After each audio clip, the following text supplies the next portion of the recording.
All right. And we are live. Welcome to NBA Live Before Lock on this special trade deadline edition. And boy, oh boy, do some of these teams look different today.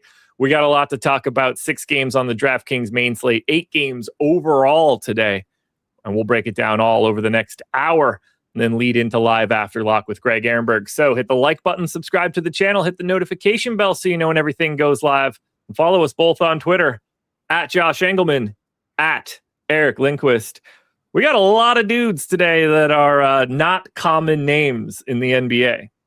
Not common names and not on the common teams that we associate them with. It's definitely gotten a little bit weird. Obviously, you had your trade deadline show. You've now done a show, followed by a show, followed by a show. So shout out to Josh for burning the midnight oil or the morning, afternoon, and evening oil in this kind of effect. And now we get to look at the Chicago Bulls in all their glory and try to figure out what the hell they're going to even do today, which, again, when you haven't seen certain things like this, it is helpful to know ball. It's helpful to be able to, put together some kind of an idea of who's maybe a little over-owned, under-owned, but, there's no doubt that there's going to be some kerfuffery going down today.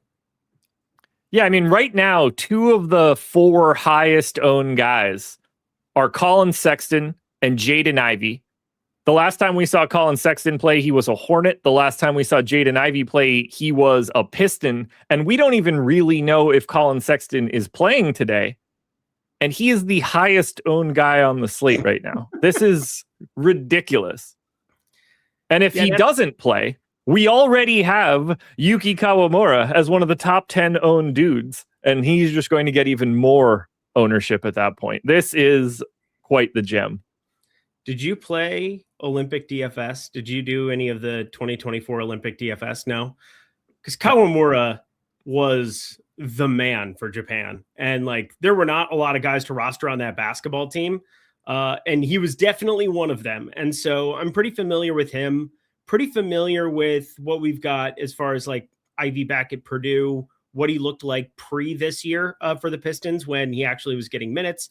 And Colin Sexton in his Cavs days now, sitting here on Chicago, that starting lineup is going to be a huge part of what ownership does. I guess the questions become how much Colin Sexton or Jaden Ivey would you want off the bench? Because right now, that's kind of what we're looking at, both of them sitting there. And as you said, Colin Sexton, that pending trade is still sitting there waiting in the wings. So you might remove the most popular guy on the slate. Jaden Ivey is going to become crazy popular. I think we all assume that his minutes can go higher than what he was playing there for Detroit, even though he was coming off of the major injury. So everything about Chicago is the main part of our slate and figuring out what we're going to surround them with. We got a Kongwu out. We've got trades that have opened up a small piece here or there, but it's very much a stars and scrubs slate because these new Chicago guys, somebody's got to play a lot.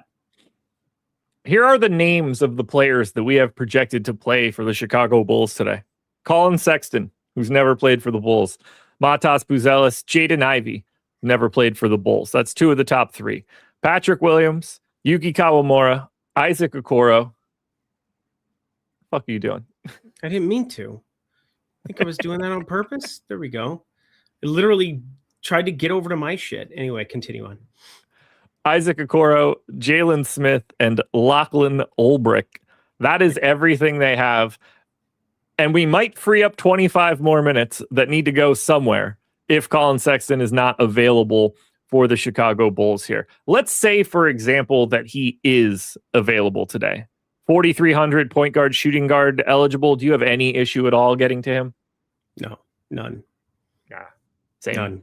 None. He's just going to look too good. There's too many minutes. He's going to also have a much better fantasy point per minute rate on Chicago than he had playing alongside Knipple, alongside Ball, alongside Miller. Colin Sexton in Cleveland, when it was him and Darius Garland? That was kind of the duo that they had going in Cleveland once upon a time before they shipped out Sexton to Utah and then Utah to Charlotte and Charlotte here to Chicago. You go through his historical fantasy point per minute rates over the years. It's 1.2, 1.25, 1.05, then sitting around 1 just underneath it here with Charlotte. And now we're looking at a projected 1.15 in a Billy Donovan offense that's going to move. And they're playing Toronto. And I just don't see a planet where Colin Sexton, even as I said, off the bench, I'm probably, as long as he's available, I'm playing him. Like, he just sub 4K, put him in for 22, 24 minutes at, lower ownership coming off the bench. Sounds great. I'll play a lot of Colin Sexton no matter how you slice it. I'm going to assume you feel the same way about Jaden Ivey at 3,900. And that's regardless of Sexton's availability here. But at the very least, if Sexton's not around, Jaden Ivey is going to look much, much better. Yeah, he's going to look better. 3,900. Again, I'm a little surprised we have him like under a fantasy point per minute. I'm going to basically take that to like a fantasy. Again, it's kind of tick for tat there to some extent. He will be pretty ball dominant. Like Jaden Ivey, you go back a year, like some of his rates, I don't have those in front of me. I had some of the Sexton stuff in front of me, but like, I don't feel as though Jaden Ivey's somebody that at 3,900, when the minutes can go up exponentially from where they were in Detroit. In Detroit, they were a really good basketball team, but they play through Cade Cunningham almost exclusively on the offensive end. It's a lot of Duren. It's a lot of Cade Cunningham. It's, mixing in Tobias Harris and, I guess Kevin Huerter are going to be a thing now for Detroit, but that's wild stuff. I can't imagine that Jaden Ivey isn't somebody that would want to play a lot of as well, but we're going to have to pay very close attention to the ownership because I don't read a ton into the leverage right now. This is going to be so volatile based on the starting lineup. So like a lot of times you and I will cite that throughout these shows.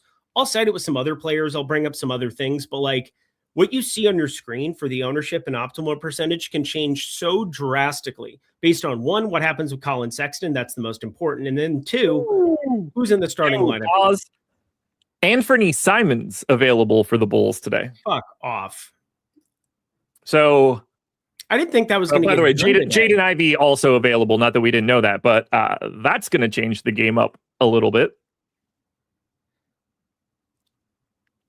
Okay. I assume he starts now. He's 5K, by the way. Oh my god. Oh my god.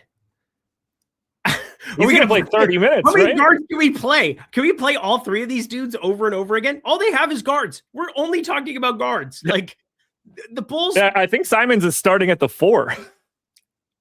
I mean, they just traded away 10 guys, 12 guys over the course of the last however many hours. They've traded like 15, 20 in the last however many years now. They have 0 first-round picks coming back from like Zach LaVine, Nikola Vucevic, DeMar DeRozan. Like, what did they do? Like, this has to be the most incompetent running of a franchise, and they're in Chicago. It's like a mainstay city. Like, historically, I would say a top 3 franchise, Lakers, Boston, Bulls, because Jordan, like, there should never be this issue in Chicago. And I mean, this is just absurd. So, okay, we got to take Simons, somebody who's not even projected right now because nobody thought that was going to come across the finish line. And now, oh my God. Yabusele and Mac McClung. Oh my God. Available. We might not. I didn't see that coming from Chicago. Okay. So like now the starting lineup is even more important because these other pieces are just so hard to get an idea of what's going on. This is actually wild. I don't think Yabu is in the player pool, but I could be wrong. He's going to play. He is not anywhere in our projections right now, so I want to see if he actually is. He's not our projection. Are you looking on DraftKings proper? I'm looking on DraftKings proper. He's not in the player pool. Okay. Well, there you go. Okay, so you can't roster Yabusele either way. Oh my God. Realistically, Mac McClung has to be behind Jaden Ivey and Simons. And he's behind, I would think he's behind Colin Sexton. It feels like Colin Sexton is now not going to play. That would be my assumption. That's mine if these guys are in. Yeah, but who knows? I didn't expect any of this. Yeah, Simons has been projected to play on other sites. The other sites were guessing then because like this was very, very clear that like they had a lot of things that they had to clear up and shore up to make sure that Vooch was okay on the other side. And Boston's going to do their due diligence. They care about it. Chicago doesn't give a shit. Like Chicago at this point is just trying to, they're just trying to alleviate as much as possible going into the summer and then pray to God somebody somehow, some way takes the bait that they can talk somebody into Chicago. I don't understand, Josh. I really don't understand what we're looking at, but yeah, that changes the equation massively to have Simons at 5K in the player pool and now a potential starter. I assume he's more important to this team than Colin Sexton and than Jaden Ivey. I would value Simons more, even though Simons isn't necessarily, I wouldn't even say he was a bad fit on Boston. He just shot the ball terrible for most of it. And they have Peyton Pritchard, which is like the most obvious off the bench guy ever and makes more sense in that role for them than what Simons did. But like, if Simons starts, man, 5K, tons. He's going to look great. He's going to look great. Like if 6K Jalen Suggs is 20% owned, what the fuck is Anthony Simons going to be at 5K if we're projecting him for similar minutes? Yep. I think he's probably live. So that's going to change. There's that. Yeah. Realistically, this is a problem. Like between Simons, between Sexton, if he's available, if Jaden Ivey is playing as well, it's not like we should have any confidence in which one of those dudes the Bulls prioritize. Maybe they do the same thing with all three of them. Like, I don't trust any bit of it. They should all look pretty good, but they are all very live to just play more or less than we expect by the time we get to that point. I'm very curious to see what this looks like once we start getting some projection updates, but that's some fun news that I didn't see coming. I'll tell you this, if Kyle Murray doesn't start, just 0%. So I guess that's the one obvious thing for me that I just don't want to play whatsoever. I know he's been with the team. I know that, again, I have a special place in my heart for him from 2024 Olympic ball, but I'll just have 0. So that's the one thing that I can kind of write out without a doubt. We've got all these guards and him just kind of waiting there. He's going to be bottom of the pecking order. He is so small out on a basketball floor. It is wild. Okay, so I filtered out anybody from Chicago on the screen right now. And that leaves us with 5 dudes with 20% or more ownership. Let's start with the guy getting the most of it, which realistically is probably going to come down a hair with this news, but nothing too crazy. He's going to look great either way.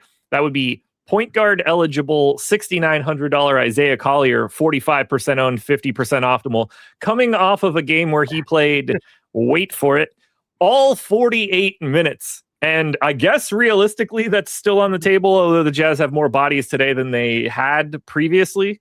How do you want to manage Collier? Because 6,900s, that's not a free price tag. This makes me nervous.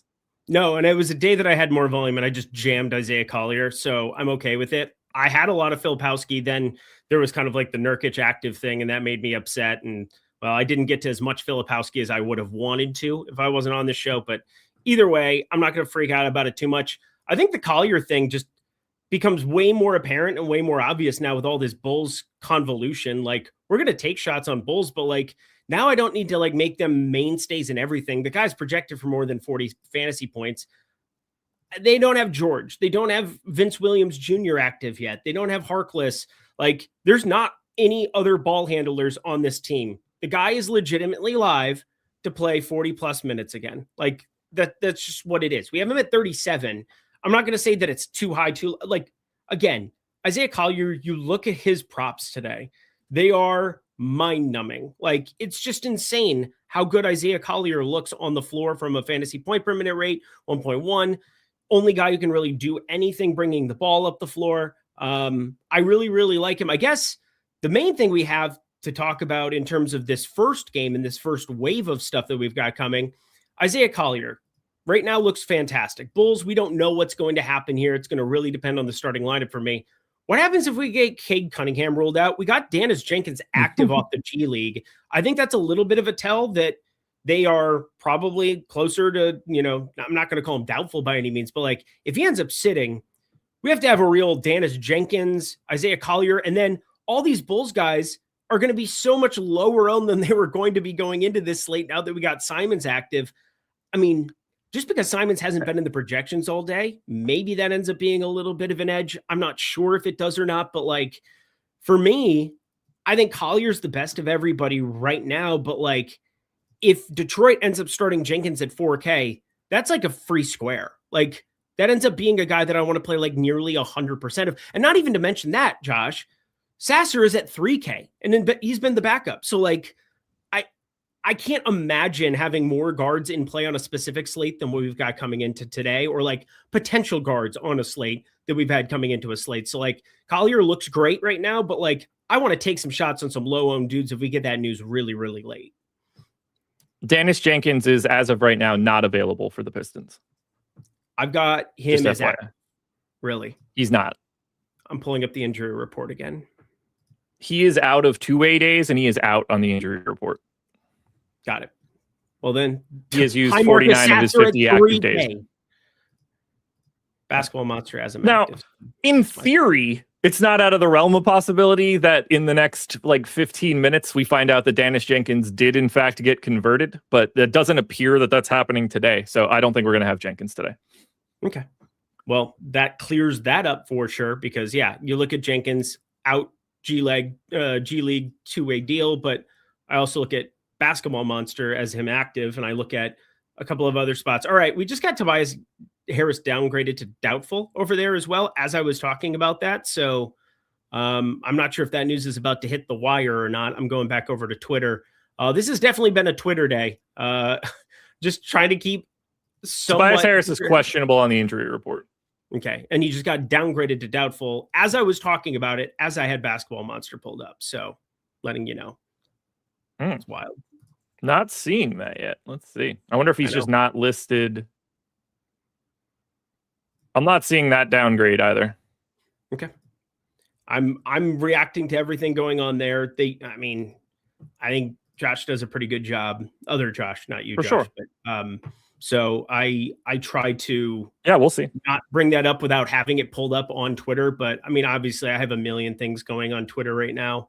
I have like 48 tabs, and I'm just trying to like make sure that I'm not saying stuff stupid like, oh, Dennis Jenkins is potentially somebody you should think about when he can't even play basketball today. Well, that seems not helpful. I mean, he's just a weird situation because realistically, they are going to convert him at some point in time. I assume it's a financial decision depending. Colin Sexton won't play today. So there we go. Colin Sexton just became Anthony Simons.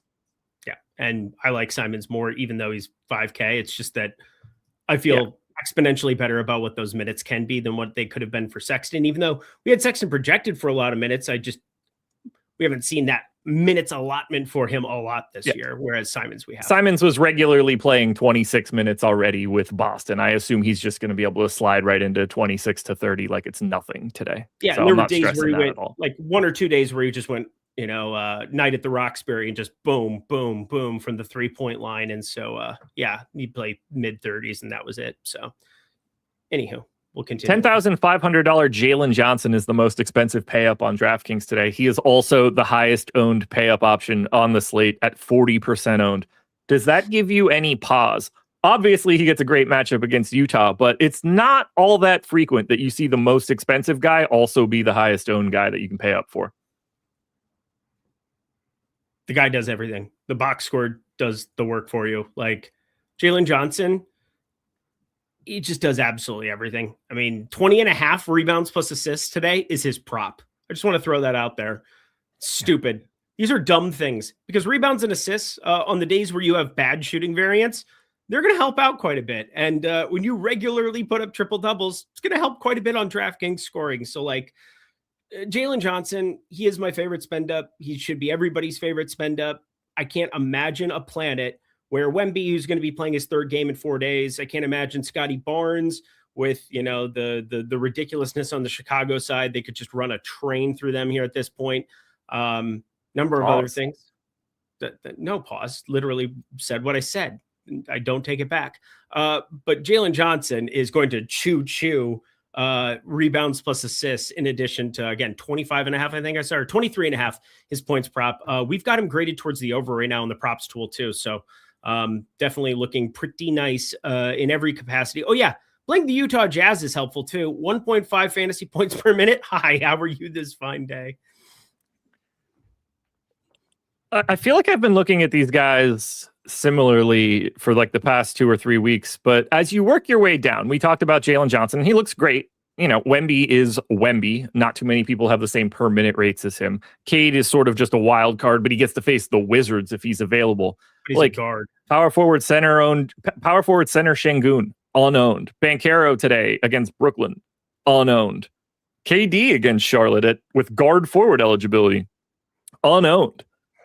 There's some like I'm like mildly more interested in KD than I am Cooper Flagg with these two guys right next to each other in guard forward eligibility. But this is going to sound like I'm a broken record again. Like 2% owned Şengün today with all this havoc. Why can't he just be awesome? A power forward eligibility too. I'm intrigued. He's your guy. He's your guy. And I love Şengün. He's in my year-long teams. My dad and I have had a father-son league for 21 years. 21 years. We've had this father-son league that we've been doing. And Alperen Şengün was an absolute must. Got to have it. Stamp. Absolute. Make sure that it's there when Jalen Green was departed off to the Suns. Him, Kevin Durant, this has just worked out so nicely between the two of them because Alperen Şengün is an awesome creator. Shout out Rinpak. I know I cite him every single time, but Rinpak was convinced that Alperen Şengün was the next coming, and that has come to fruition every single time. He's got a massive ceiling. He shouldn't be 2%. I think we're on board with that, but like, how many are you playing at 20 max? You know, I'm playing both the 20 maxes. I'm playing, you know, a couple of other other lineups within DraftKings.com today, and like, I just don't know how much Şengün I can get to at power forward when I've got Jalen Johnson projected on an island, like just an absolute island. Not only that, but we got Okongwu out. We've got Koloku and Jock Landale as your centers here. Landale's been there for like literally 2 seconds, like maybe switch locker rooms. Utah Jazz legend Jock Landale, as some people would like to make a joke about, but like, there's no doubt that Jalen Johnson at the 5 is a thing when you have Filipowski. Like, they have no problem doing that if they want to, if they don't want to play Landale or Koloku there. So, like, with no Kristaps Porzingis, I know it's been a while, so it's not like that matters from a salary perspective, but, like, he's just going to do everything for this basketball team going forward. I mean, they have just put all of their eggs into the Jalen Johnson basket, and it just looks so ridiculous to me. Maybe, I mean, you can obviously argue 50% next to, like, 2%. Yeah, I don't agree with that kind of a split, but like, it's really hard for me to build some of these lineups and have like Cade Cunningham because he's a guard, Alperen Şengün because he just looks drastically worse relative to what Jalen Johnson does. But I get your point pointing that out for sure. I mean, I probably am with you as well. Cooper Flagg, his usage been out of control, like north of 33% in 4 of the last 5.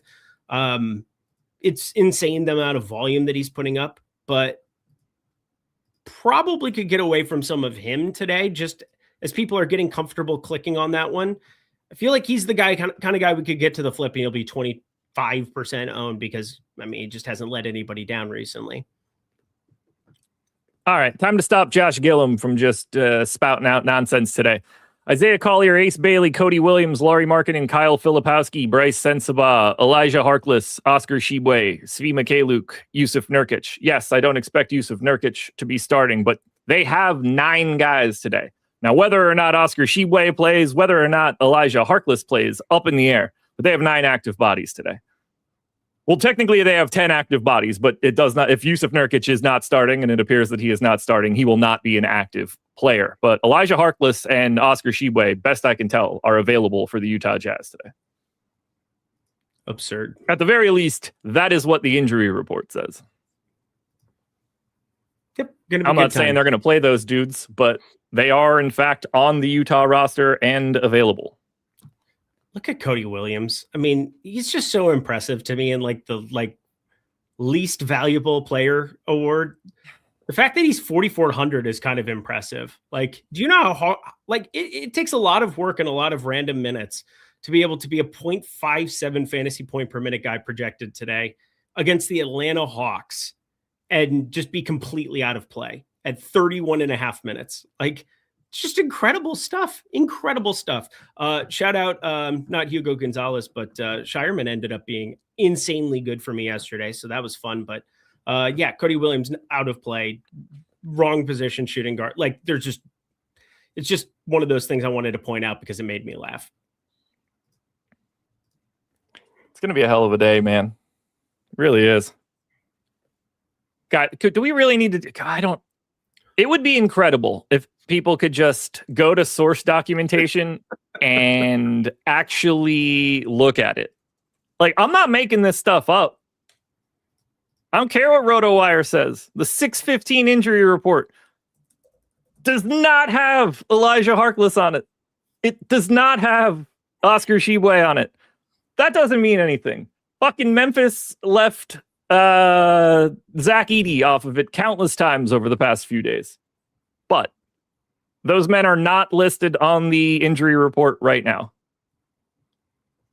That's all I could look at. If it's not there, I don't know why it's not there. Every other G League guy in the league is in here. But I don't know why the injury report would not be showing real information. Now, trust me, I have no doubt in my mind the NBA is lax on this joint.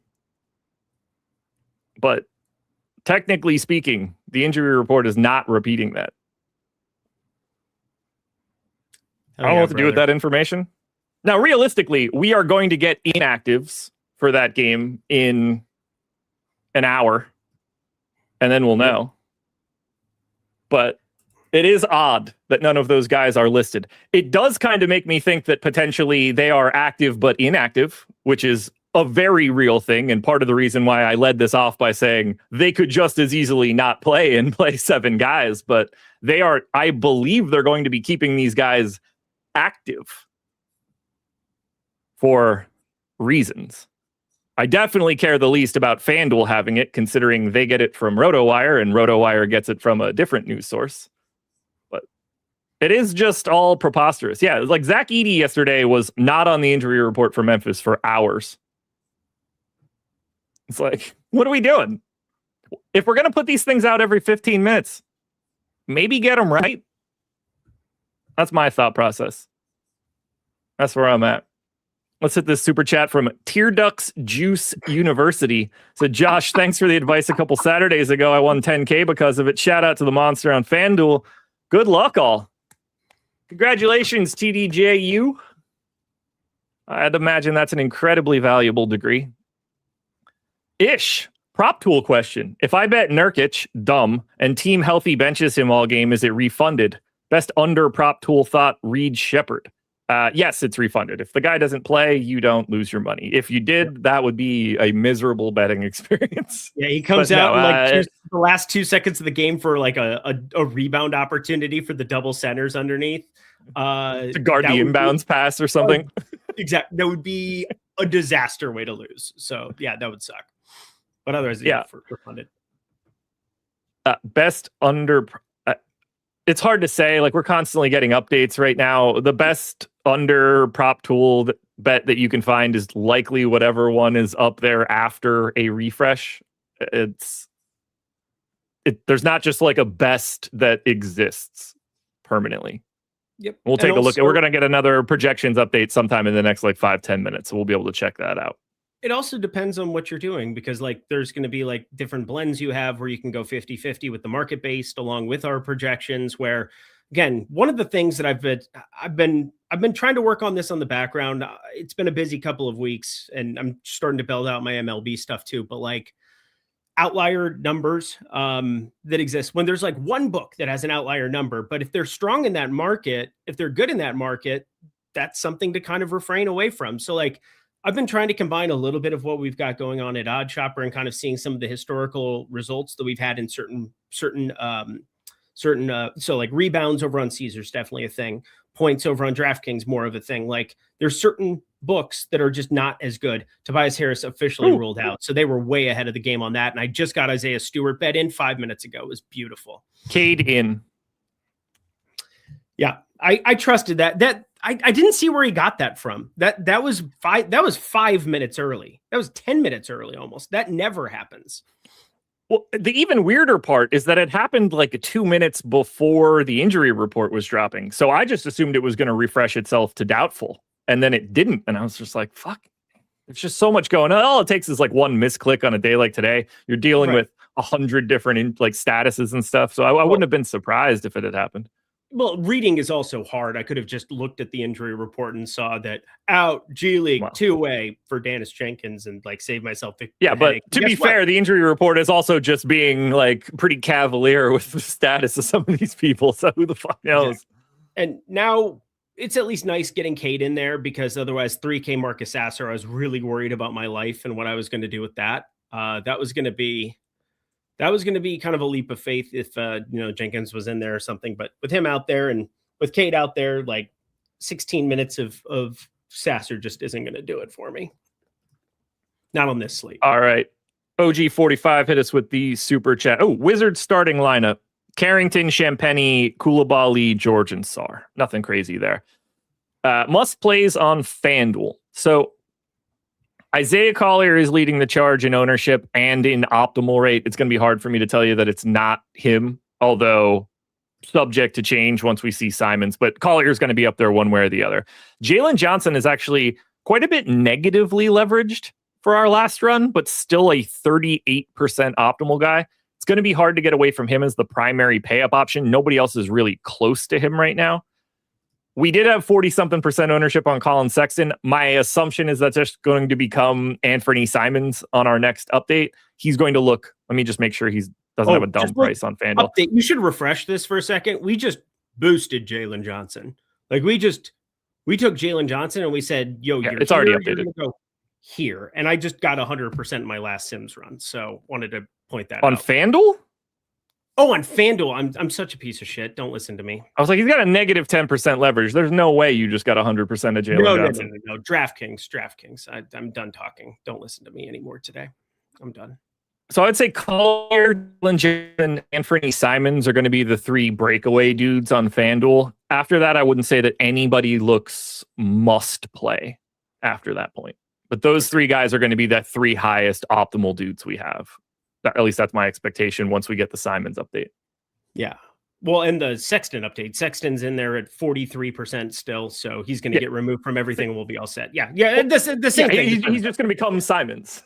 Yeah, he's just going to become Simons. Nets will start Igor, Demon, Traore, Porter Jr., Clowney, Claxton. Vinny T, are the Sims racist against Cooper Flag? Yep, that's what we coded in there. Ankle breaker. Best plays by position for DraftKings. That we were definitely going to hit in some form or fashion. But Isaiah Collier at the point guard spot is going to unequivocally lead the charge. Anthony Simons is going to be somewhere in that conversation. But they are going to be the two point guard prior, assuming Simons is point guard. Point guard, shooting guard for Simons as well. Yeah, so shooting guard Simons. Hi, how are you this fine day? Yeah, Simons will be the primary shooting guard, and then rotate Jade and Ivy in accordingly at 3,900. But that's what you're looking for at point guard and shooting guard. There's not much else that breaks away.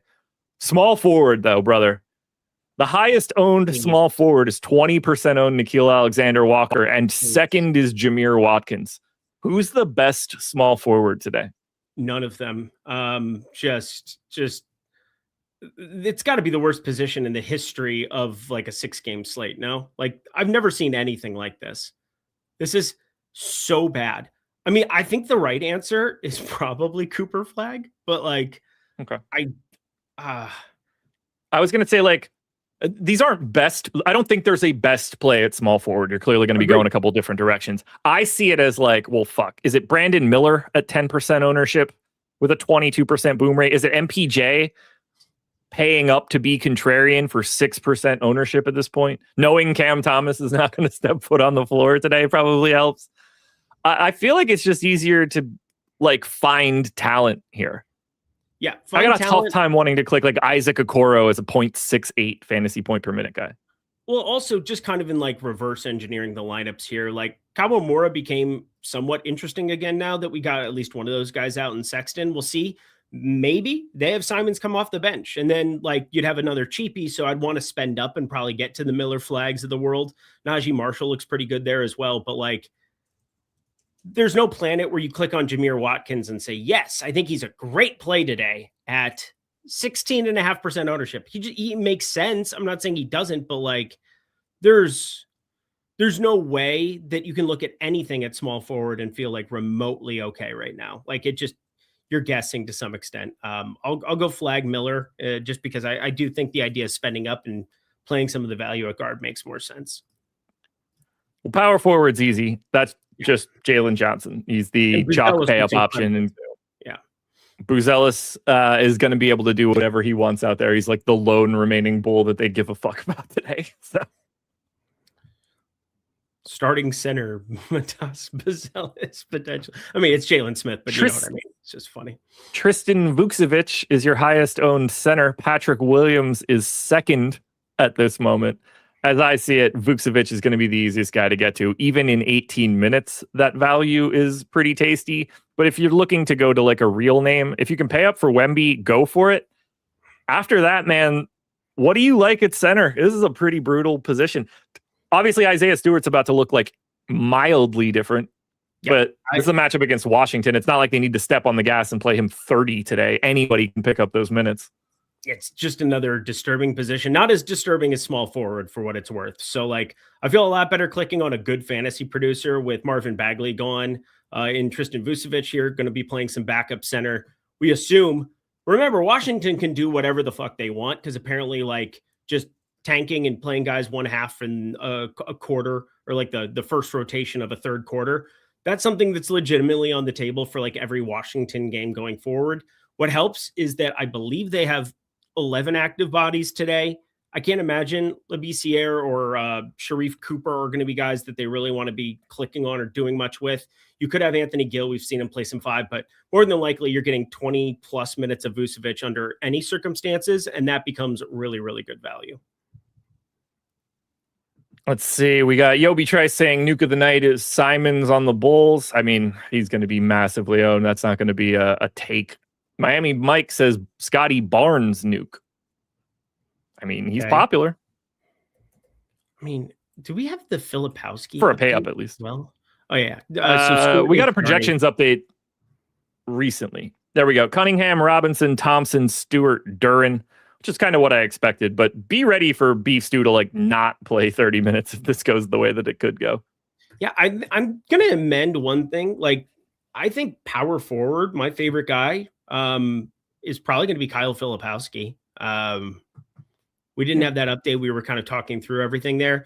Jalen Johnson is very, very popular. I'm going to play a lot of him. Buzelis, I think, looks great, but like, I think just looking, I mean, we haven't gotten all the ownership and everything updated, but 6,400 Filipowski should be playing 32, 33 minutes. Played a boatload of minutes against Indy. There's, for a team with 1 million centers, they have like no centers without Vooch out or without Nurkic out there at the moment. So like, just weird to be seeing Filipowski out there and be like, oh yeah, 36 minutes, 38 minutes is on the table. But like it actually is in a competitive spot. Guru fan with the 50-month member message. Best value center and small forward on FanDuel. The best value center on FanDuel is going to be Tristan Vukcevic at 3,800. He has the highest point per dollar projection right now, pulling about 10% ownership. You can make a case that if it's not him, it's Daniel Gafford, but that would scare the hell out of me. On the small forward side for value, right now it's Isaac Okoro. That would make me sick to my stomach. I think Keldon Johnson at 4,600, small forward, power forward eligible, is probably my preferred value option. Same point per dollar guy as Svi and Okoro, but he's a 2.25 fantasy point per minute guy better than them. I'd feel a little bit better getting to Keldon Johnson out of that group. Yeah, I'm sick to my stomach because yesterday, I got off of all of my barns when we didn't get Castle out. And then Dylan Harper was out. And I'm like, I should play some Keldon Johnson. I think I got to like 1 or 2 lineups of Keldon. Just an absolute savage performance. Keldon Johnson was ridiculous. He looks fat out on a basketball floor for what it's worth. But Keldon Johnson went nuts. And he's been surprisingly good in this second unit for San Antonio this year. They were putting a couple of his numbers up on the board. Olympic gold medalist Keldon Johnson. Check it out. Good stuff. Good stuff from Keldon. Looks better on FanDuel for what it's worth. Like a lot. Olympic gold medalist? Yeah, you didn't know that Pop brought him in on the 2020 team? Sure did. Google it. It's insane. I don't watch the Olympics. I could tell. I haven't seen an Olympics game and I couldn't even tell you how long. What's it like to not be American? The 2024 finals, the gold medal game is the best basketball game I've ever watched in my entire life. It was the most entertained and the most into it. And I was in a bar in New York with my sister-in-law, and we were just absolutely screaming at a TV. And she's never watched basketball in her life. Like, she'd rather watch the Kardashians or some shit. And she was like going nuts on every Steph Curry three. You had Gurshan Yabusele, not in the player pool today, going completely ham. They couldn't even play Rudy Gobert on the floor. It was an insane game. You hate America. Couldn't tell you. Didn't see a single second of it. Wow. Yeah. Wow. Dude, that makes me sad because you're like a basketball fan too. And the fact that you didn't watch that game actually makes me judge you. It's pathetic. I don't have like fandom what am I? I'm just supposed to cheer for us. I like way more players on other teams. In Paris, like, are you kidding me? You're kidding. It's of no interest to me whatsoever. You'd rather watch the Hornets and Wizards on a random Thursday. No, I don't want to watch that either, if that helps. But yeah, I've never been much of an Olympics guy. Wow. Like honestly, anything, really. I don't think I was much of an Olympics guy when it came to like USA basketball, because like we were running people out of the gym. There were those couple of weird years where we, just sucked out of the middle of nowhere. And then, hey, we figured out team chemistry, and like, you had the Carmelo, the 2012, 2016 teams. But like that 2024 team and what they did in Paris is still the greatest basketball game ever played. And it's insane to me that you don't even know what I'm talking about. Dude, wow. I forget about the Olympics so much that I thought the Summer Olympics were this year, like 2 days ago. And then I looked it up and I was like, oh, it's the Winter Olympics. I didn't know that. Like, I'm not like, chat's like mad that I'm trying to like be contrarian with. It never crossed my mind. It's just never been something I've never really taken in the Olympics. It's so wild. I mean, we're talking about guys who make $1 bajillion. And all they could talk about is how nervous they were going into that game, except for Ant because he's a cyborg. But they did all the documentary stuff about the teams. And like, again, you're in Paris. It was, yeah, I'm just sad for you. I'm just sad for you. Wow. I get it. I definitely get it. That's for sure. The February Summer Olympics. No, I meant like I thought it was coming up this summer. I was like, 2026. That sounds like a Summer Olympics year. I didn't even remember that it happened 2 years ago. Wow. Anthony Simons, by the way, 20% owned. We gave him 28 minutes. I'm going to have more. Yeah, I think I would too. We have Yuki Kawamura now with 29 minutes getting 40% ownership. So we are giving slightly more playing time to Kawamura. Well, not only and then the most owned guy in this entire group is $3,900 Jaden Ivey. This went a little bit different than I was expecting. It is now Ivy, Kawamura, Simons in the ownership group. Do you see it the same way? I see it as Simons I'm going to have the most of. Kawamura, I think he looks good.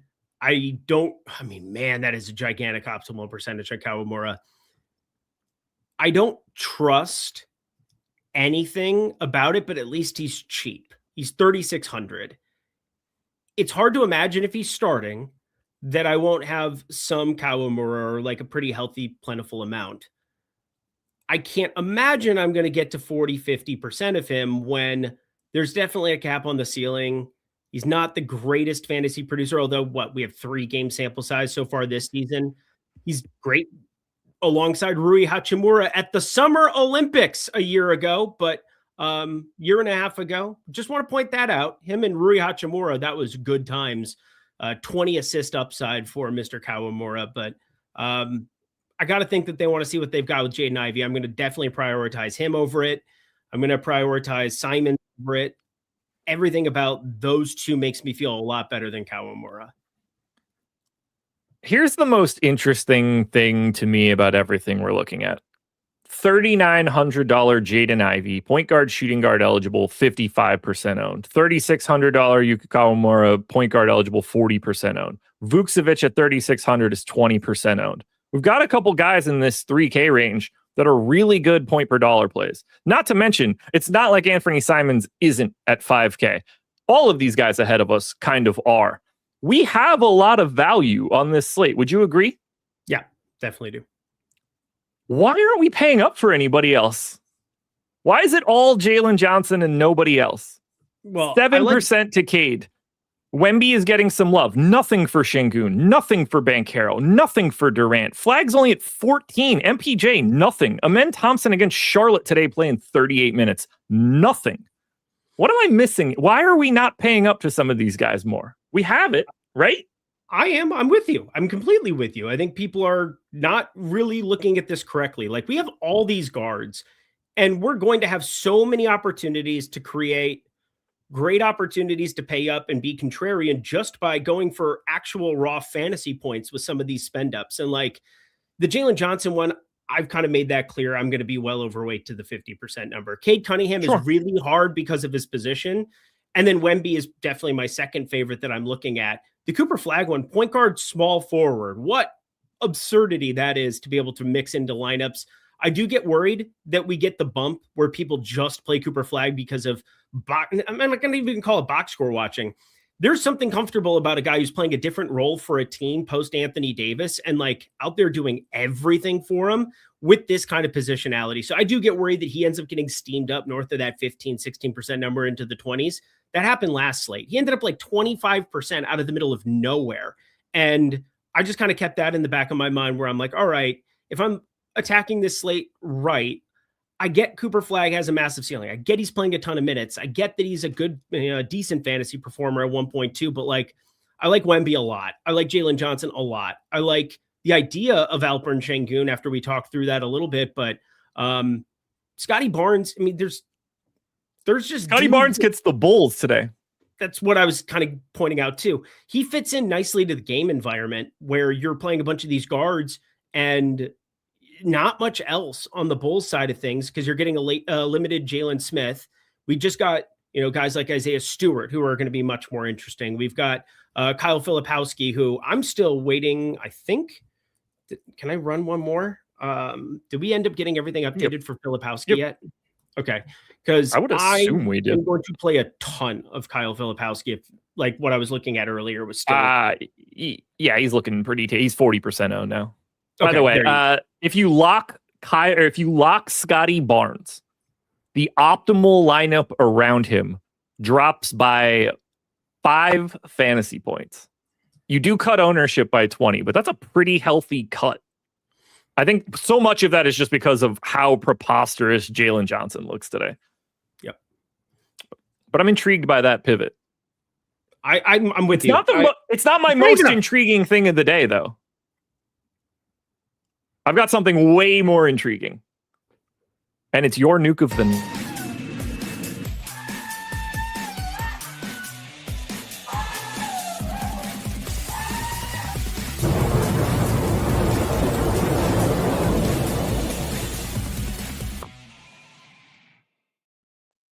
Now, it didn't end up being Chris Young stuff, whatever the hell that dude's name was yesterday, but we were correct in being apprehensive about Isaiah Joe. It just didn't work with any sort of pivot. However, today we're back better than ever, and I have to assume you've got a nuke of the night tonight that is nukey.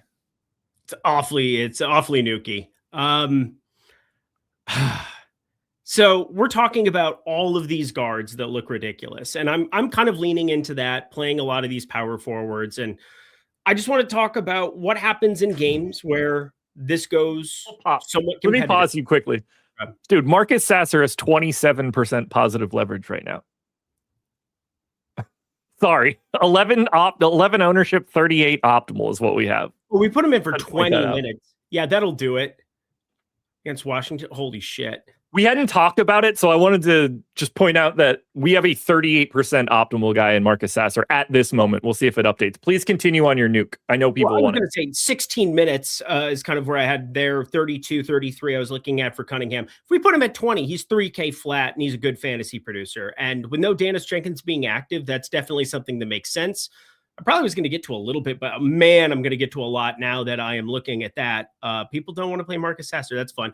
Anyway, Scotty Barnes is definitely the nuke of the night. He is the Jalen Johnson of this game environment. He is the guy that I've wanted to get to in this one, specifically because quickly, I can't really make a case for at point guard on this slate specifically. If he puts up one of those 60+ Golden State games that we saw earlier this year, so be it. Brandon Ingram, fine, but I think that, there's no question that, if he had small forward eligibility, like just give me all the Brandon Ingram and all the land, and I would make him kind of the guy. But as I look at it right now, I just don't see why Scotty Barnes isn't getting love and attention here in this spot. There's no RJ Barrett.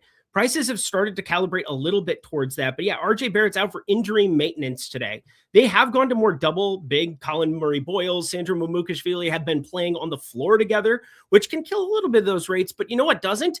Playing the Chicago Bulls and this version of the Chicago Bulls, where we're looking for something. If we're going to play 2-3 of these guys in lineups, the Kawamuras of the life or of the world, if we're going to be playing the Simons of the world, which I love at his current ownership, I want to get myself to some Scotty Barnes. I think he is drastically undervalued Nuke of the night.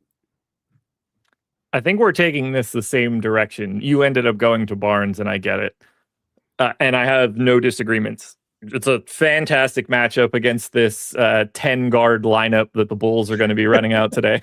So realistically, that should look great. It's pretty much just Buzelis and nothing else of value going out there for Chicago in terms of those types of dudes.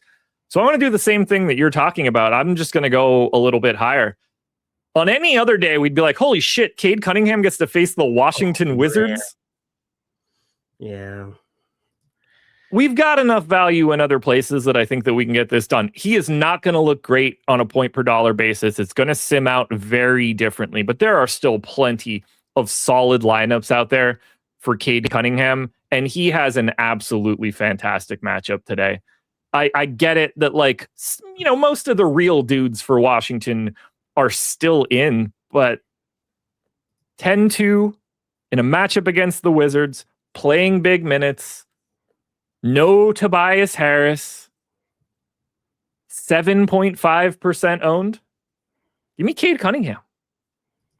Love it. I hate that you're right, because I'm kind of rerunning some of this stuff now. And what's happening is I'm getting to a lot of these 3 power forwards, getting to so much Kyle Filipowski.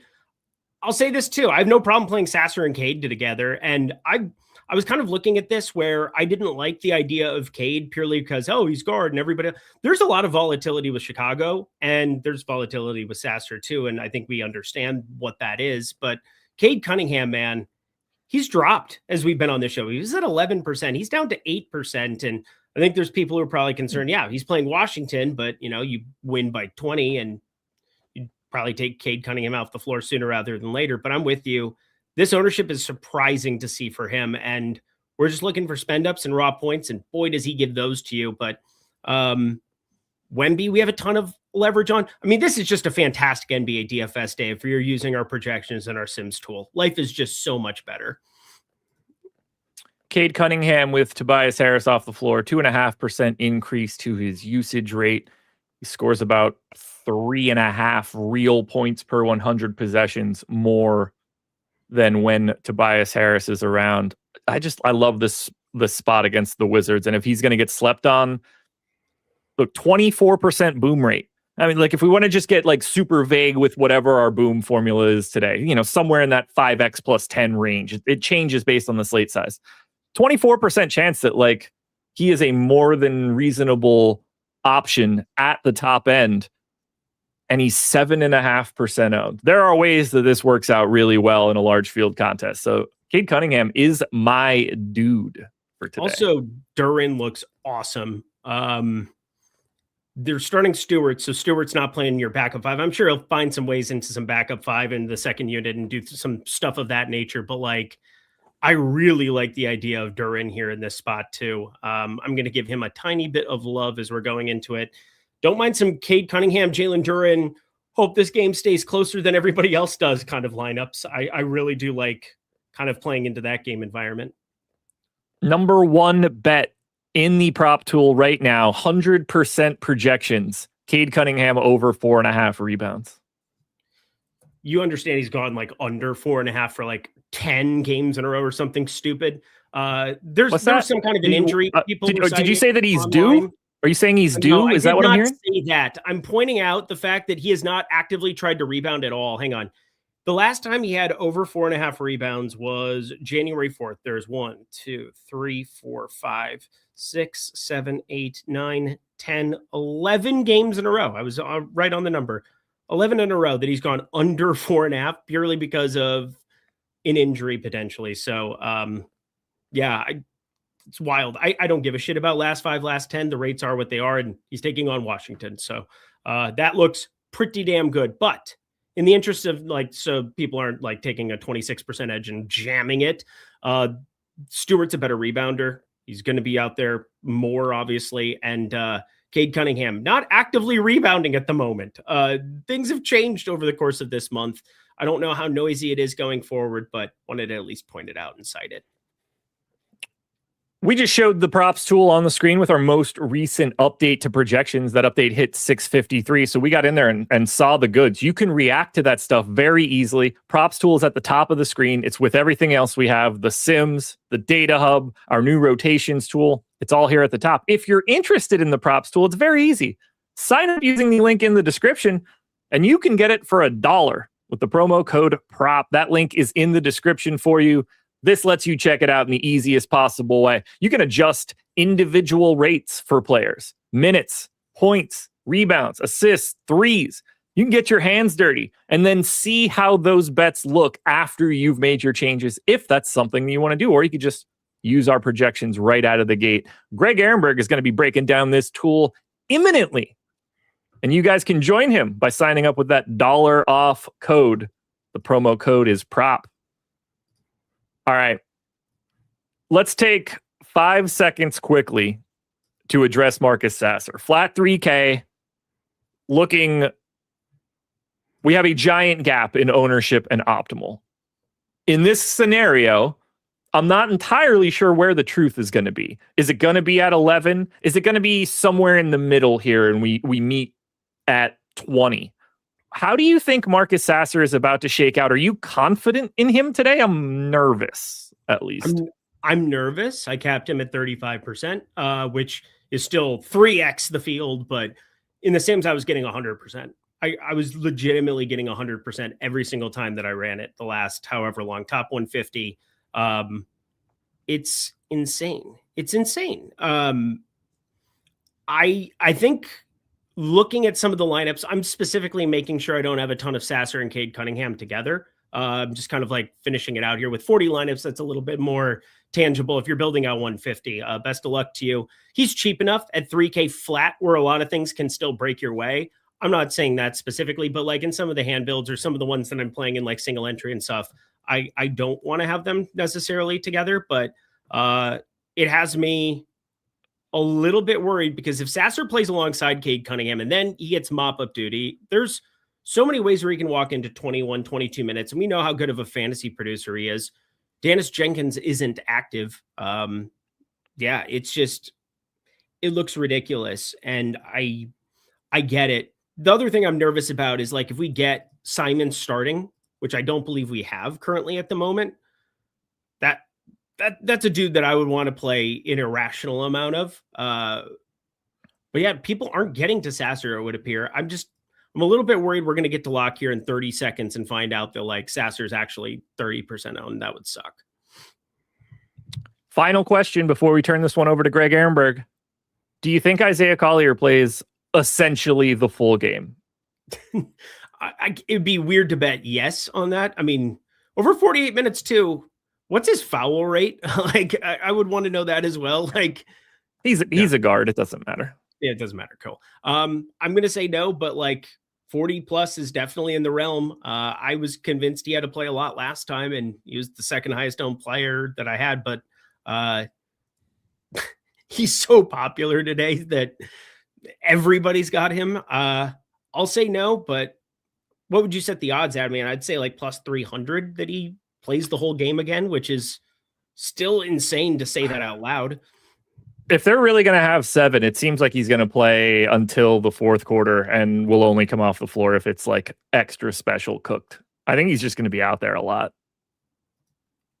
Okay. I don't know what the alternative is. It's not any different than it was last time. So let's bring Greg in here then. And I would be curious where he would set that line at for Isaiah Collier playing 48 minutes. I think that's a very, very interesting question. And he's generally pretty good at setting these kind of lines. He finds value where there is none. He finds value in so many different things, which is why he's doing the hour post lock show and talking you through the props tool. But like, yeah, you probably want to let's ask Greg. Greg, what would you set the line at Isaiah Collier playing 48 minutes tonight? So like just like what the odds you think should be? What would you set the line at? Yeah.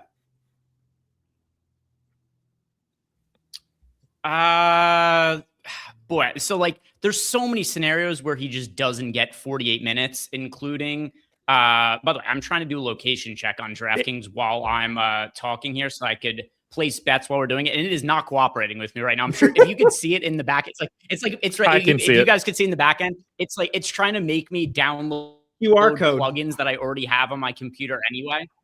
But anyway, so I would say it's like 20%, just because it's such an uphill battle. There's so many things that have to go his way in order for him to play the entire game. So I'm going to say like somewhat unlikely.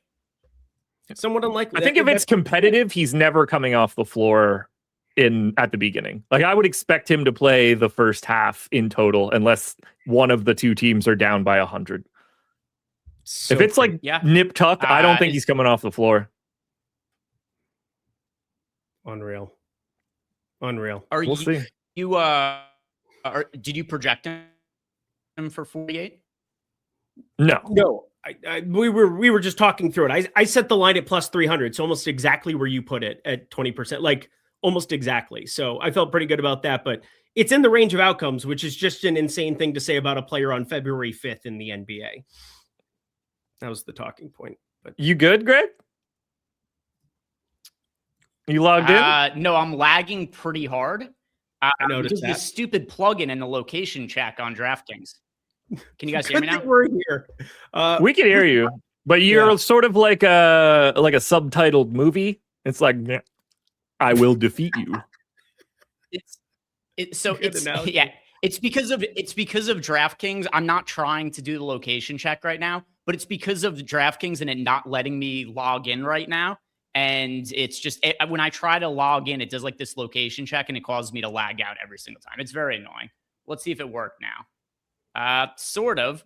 I could see it on screen, but it says we're having trouble verifying your location. So whatever. I think during the show, what I might have to do is I might have to place the bets on my phone instead of on the computer when we're doing them together, because this seems like it's a failed endeavor right now to try to get my location check going on DraftKings to use some of the different boosts. But guys, thanks for sticking on for the extra 3 minutes while DraftKings decided to be a pain in the ass and make me log in. But now it is time for the post-lock show.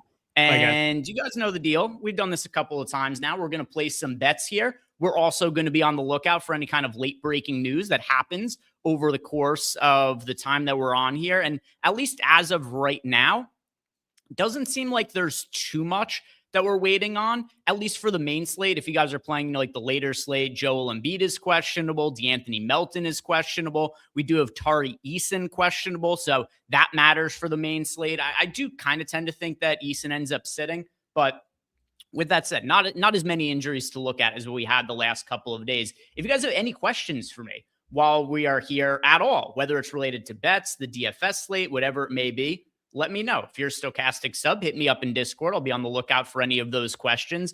Or if you are just in the YouTube chat and want to leave a super chat or anything like that, I'll also be on the lookout for those. Let's see if there was anything that came in while we were logging on. And not quite. If you guys are wondering about some of my exposures and what I did, we did just get the Bulls starting lineup. So the Bulls are rolling out Jaden Ivey, Anthony Simons, Isaac Okoro, Buzelis, and Jalen Smith. Let's see, what did we have projected for? What did we have projected for as the starting lineup? So that is one thing after the trade deadline is the starting lineups. Even if there aren't players who could be like that we're expecting to be ruled out, some of the starting lineups could end up changing because there are new look teams here. And I mean, Chicago, this is like a wholesale different players than what we had before. And we were anticipating, this is a much different starting lineup that we had projected. So our projected starting lineup for the Bulls, we thought it was going to be Kawamura, Okoro, Patrick Williams, Jalen Smith, and Buzelis. So we do have, 40% of the starting lineup is different for the Bulls compared to what our projection is. So that is something that we're going to have to be updating for. And my initial thoughts here, Jaden Ivey at $3,900, he was not playing a ton of minutes for the Detroit Pistons. I think that he is the top value play on this slate. I know that as of our last update, we had him negatively leveraged in the boom bust tool. We had him 50% on with a 43% chance of being optimal. We had him projected for 27 minutes. Now that he's starting, I just think his playing time is going to look way different with the Chicago Bulls. So let's go ahead and look at what was the most minutes that he played the entire year with the Detroit Pistons. Because I don't think it's like impossible. I don't think he's physically incapable of playing bigger minutes. The Pistons he kind of fell out of favor there. They had other guys ahead of him on the depth chart. The most minutes he's played this year, it only happened once, but he did play 29 minutes in a blowout game against the Clippers on December 28th. So I do think that speaks to he is physically capable of playing close to 30 minutes. That's just not what his role was for the Detroit Pistons. And then you guys remember the couple of starts that he had where he was chalky. He was disappointing in both of them. 20 minutes against the Bulls and 17 fantasy points, 20 minutes against the Clippers in a start and 11 fantasy points. Totally different scenario here with the Chicago Bulls. So I'm going to want to be rolling out for sure Jaden Ivey at a really heavy clip. Avi asked, would I prioritize Ivey or Simons over on FanDuel? So let's go and look at the Bulls guys on the FanDuel side. And we will be getting a projections update here in a few minutes. And when we get that projections update, obviously I'll show you guys what that looks like on the screen. And then also we'll look at the props tool and see what that could potentially mean for available bets for the Chicago Bulls. That game locks in 23 minutes.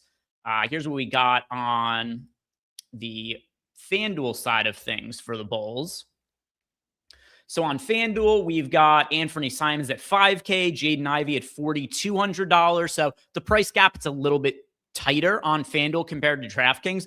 I'm still going to lean towards Jaden Ivey, but I think both of them look fantastic, especially on FanDuel where Anthony Simons is only $5K. But your question is, who do I want to prioritize? It's going to be Jaden Ivey for me over Anthony Simons just because of the price difference. But relative to our ownerships here, 33% on Ivy, 20% for Simons. I want to be overweight to both of those guys. But if it has to be one or the other, and there's no issue playing both of them in the same lineup, at these kind of price points, they are both capable of having good games. Also, look at how many available guards do the Bulls even have today?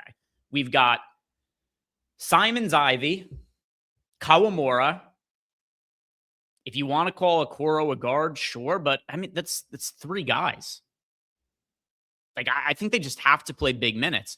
Even if you look at some of the other guys, like, sure, like Mac McClung, I guess he could potentially play minutes off the bench, but probably not all that much.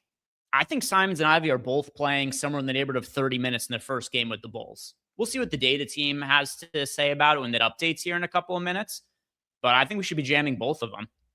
By the way, if you guys were playing Kawamura before, I think this makes him somebody to just not get to at all.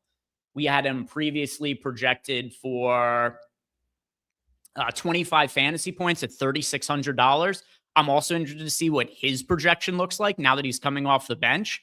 But I just don't think he's going to be somebody who's very appealing at all. So potentially interesting chalk fade in Kawamura, unless our projection just ends up being a lot higher than what I'm anticipating it being. I'm thinking we end up with Kawamura projected for, not a great fantasy producer, by the way. So Kawamura, 0.85 fantasy points per minute. Let's just do some like quick math. Let's say we project him for 22 minutes now. If we project him for 22 minutes at 0.85 fantasy points per minute, we put him at just under 19 fantasy points at 3,600. The field's usually a little bit slower to react to these kinds of starting lineup changes. Yeah, that's right. I think he's going to be projected right around or a little bit under like 19 to 20 fantasy points in our next update. Let's see what we got in chat for some comments here. We've got SMP saying Kawamura not starting makes me super happy. I didn't cap Sasser. How much of Sasser did you guys end up with? I liked him as a contrarian option. Obviously, our data really liked Sasser. I ended up with 21% of him. But yeah, I personally did dial him back a little bit. I do agree, though. I think Sasser is a better looking play than Kawamura now. I totally agree with that. And also, you said leverage independent. That's true as well. I think that's true leverage independent, and then even more so when you bring leverage into the equation. Let's see if we've got the update here. I'm so scared to try to log into DraftKings after what my experience was. It took like 10 minutes the entire time. So when Eric and Josh are finishing up live before lock, I get in here 15 minutes early. No lie, I tried to log into DraftKings Sportsbook for about that entire 15 minutes, and it just didn't work on this computer with location issues. So I'm scared to try to do it on the show here. All right, no update quite yet. Really quickly, I'll go over to the props tool and just see what it is that looks good at the top of the board while we're waiting for a projections update. And let's see. So we've got here, oh, this is a really high projection. Grayson Allen, over 3.5 threes, plus money. We've got him projected for 4.4 threes. Let's go ahead and look at some of the on-off court numbers, which are soon going to be part of the site. We have, I'm sure as Josh has walked you through and I walked you guys through a little bit yesterday, the NBA rotations tool, which is now also a part of our package. We're also going to have an on-off court tool that'll be integrated into our props tool and stuff like that. So you guys could do some on-off court research and see who benefits when certain players are out and whatnot. But I'm going to pull up on my other computer over here for the Phoenix Suns. When Devin Booker and Jalen Green are both off the court this year, we have Grayson Allen. Usage rate goes from 23% to 28%. All right. That bodes well for some overs on scoring props for Grayson Allen. What about his three-pointers? So threes for Grayson Allen. Yeah, right on the money here. Grayson Allen this year per 36 minutes with both Booker and Jalen Green off the court. And obviously, Jalen Green doesn't matter as much. He's barely played this year, but I took him off in the NBA Wowie on-off court tool just because. But yeah, Grayson Allen, 28% usage rate, and he makes 4.4 threes per 36 minutes. That's what we got him projected for. 4.4 threes against the Golden State Warriors. The line is only 3.5. So that looks pretty good. You get it plus money over on Fanatics. And honestly, I think any of these lines are playable, but the obviously most favorable one is going to be Fanatics there. So I think that's definitely worth taking a look at, is the Grayson Allen over 3.5 threes. Might even want to ladder that. I'm going to check FanDuel really quick and see what does FanDuel have over 4.5 threes at. Let's see. FanDuel has the alternate line for the 4.5 threes on Grayson Allen at 4.5 plus 200. I think that's pretty viable as well, given those on-off court numbers we just looked at. All right, let's go back to the data hub and see. We just got the projections update. All right. What do we have for these guys now? So Ivy, I got to take a sip of water for this. Ivy is at just under 28 minutes. That puts him at 27 fantasy points at 3,900. Yeah, top value option for sure. Anthony Simons at 5K, 1.03 fantasy points per minute. We gave him just under 30 minutes. That puts him at 30.68 fantasy points. And now, of course, the other interesting part that we were discussing before, Kawamura, $3,600. We put him in for 23.5 minutes, so a little bit higher than what I was anticipating, but the projection right in the neighborhood. I said I thought he'd be a little bit under 20 fantasy points. Not quite under, but he's at 20.22. And look at this now. 5% optimal rate on Kawamura. Off the top of my head, I don't remember what it was previously, but it was somewhere in the mid 30% range. Absolutely plummeted. Kawamura is a significantly worse looking option now. The FanDuel side of it. We had that question from Avi about who do we want to prioritize between Ivy and Simons. The question is ultimately both, but still, let's see who has the higher optimal rate. So Ivy's optimal rate, yeah, really close. Ivy's optimal rate, 37%. Simon's optimal rate is 34%. The $4,200 price tag on Ivy, 5K for Simons. Those are two of the top plays on the slate. Kawamura on FanDuel does not really look all that good. Just under 20 fantasy point projection at $3,800. That gives him a 4% optimal rate. Let's start doing some late swaps. Definitely time to start doing some late swaps. 15 minutes until that game locks, and this is going to pretty significantly change how things look here. Some questions in Discord as well. I'll answer these. Larson 407, any blowout concerns for Jalen Johnson versus Utah at 11K on FanDuel? A little bit, but not enough for me to get off of Jalen Johnson. I do consider him the best pay up option on the slate. And then DK in the chat says, with the Ivy news, I already regret playing Sasser and Vukcevic. So I don't think Sasser is a poor option now. But yeah, probably would rather have other guys than Vukcevic at this point. But still, they're not terrible, unplayable guys or anything like that. Richie D's, DK single entry. He wants to know Vassell, Keldon Johnson, or Sensabaugh. Let's see. Vassell.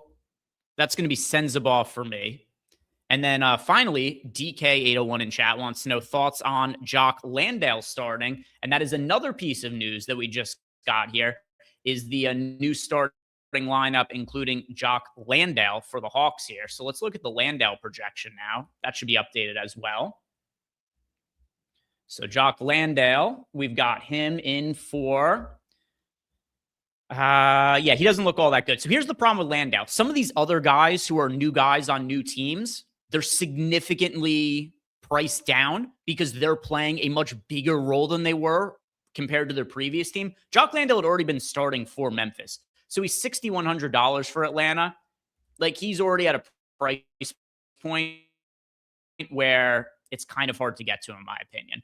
Let's see, what's the price point on FanDuel for Landale? It would help if I took this filter off. All right, Landale on FanDuel. So I guess it does depend, DK. What site were you asking me the question about? Because he's $6,100 on DraftKings. I find that to be unplayable. But on FanDuel at $3,900, I think he's a great option on FanDuel as a late swap at $3,900. So for DraftKings, don't think he looks good. For FanDuel, I think he looks great. And TIE Fighters, Jalen Smith still on a minutes restriction.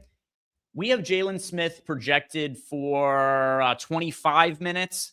They are pretty short-handed, but I wouldn't anticipate a full allotment of minutes for Jalen Smith. And then Batri Ande Flesta, that's the man's name in the Discord channel, wants to know, do I use the same amount of uniques in a late swap as I do in a pre-lock? Usually, yes. I mean, it also, like, it's not a one-size-fits-all answer for every single slate, but yeah, I'll usually, whatever I decide to use pre-lock is usually what I'll use post-lock as well. Mac, why does my late swap only show 50 lineups?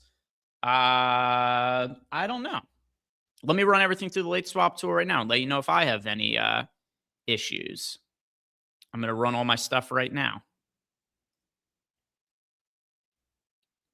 Try running it again and see if you run into issues.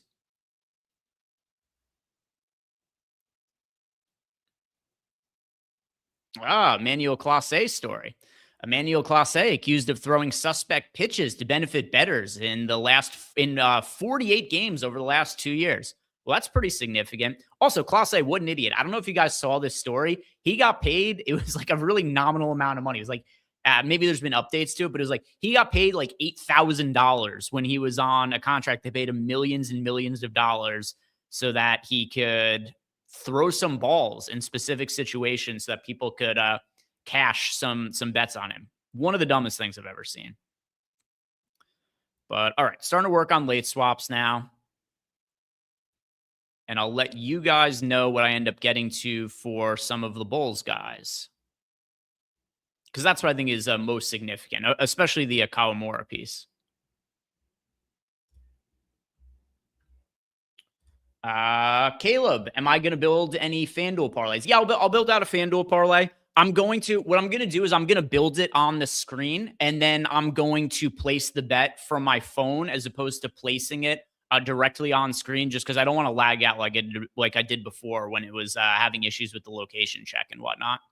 But yeah, going to build them out and I'll place them. And then also I'll throw the bet up on tails as well, just so it might be a little bit easier for you guys with the one click tailing over there. So if you guys do want to tail it, you can go over to tails and do it as well. Or you can just place it for yourself as we build it out here. Just want to make sure that I get my lineups updated first, because that's a little bit more time sensitive right now. Here we go. Hoop and Wit, Walter starting for the Raptors. Is he a good play for today? So Jacoby Walter at $3,400. We don't have him projected all that well, even though we do have him confirmed as a starter. You guys will see right here. I'll go over to DraftKings. We got him projected for like 17 fantasy points. They're just better guys to roster today. Yeah, Jacoby Walter, we had him projected to start. We got him for 17.5 fantasy points at $3,400. And it's a slate loaded with value. So I'd say a negative on getting to Jacoby Walter today. Too much opportunity cost relative to the other available value options. All right, kicking off the late swap in a second. Mac, is it working for you now, or are you still running into issues? If you are running into issues, go and post in the Discord, and they'll be able to help you out better than I can while I'm on stream.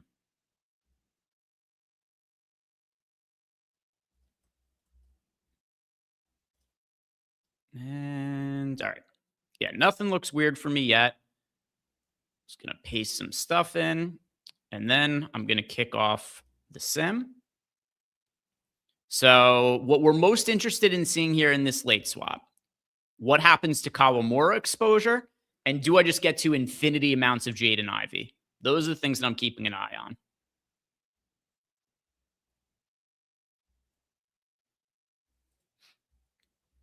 on. People asking about Jalen Smith. Jalen Smith. I do think that Jalen Smith's going to be playing some limited minutes. I do think that'll be the case. By the way, I also want to remind you guys that we do have our $1 sale going on. So if you guys do want to take advantage of the prop tool that I've been using to place bets on the show, building out parlays, you can get access for just $1 with the promo code PROP. And this deal is only going to be available through the Super Bowl. So take advantage of it now before it ends. Just $1, promo code PROP. Head on over to Stokastic, select the props weekly package, and $1 with that promo code PROP. And then you'll get access for just $1 for a week. Great deal. All you have to lose is $1. So I'd take advantage of it if I were you guys, for sure. I mean, I get the tools for free because I work here, and I still might pay the $1 for them anyway. Why not? It's only $1. I forgot to grab my... I knew I was forgetting to do something. Forgot to grab my CSV when I was running stuff through the late swap tool. I was about to. See if there's any other questions in Discord. Nothing else at the moment. How much of Kawamura are you guys landing on now? Some? None? A little?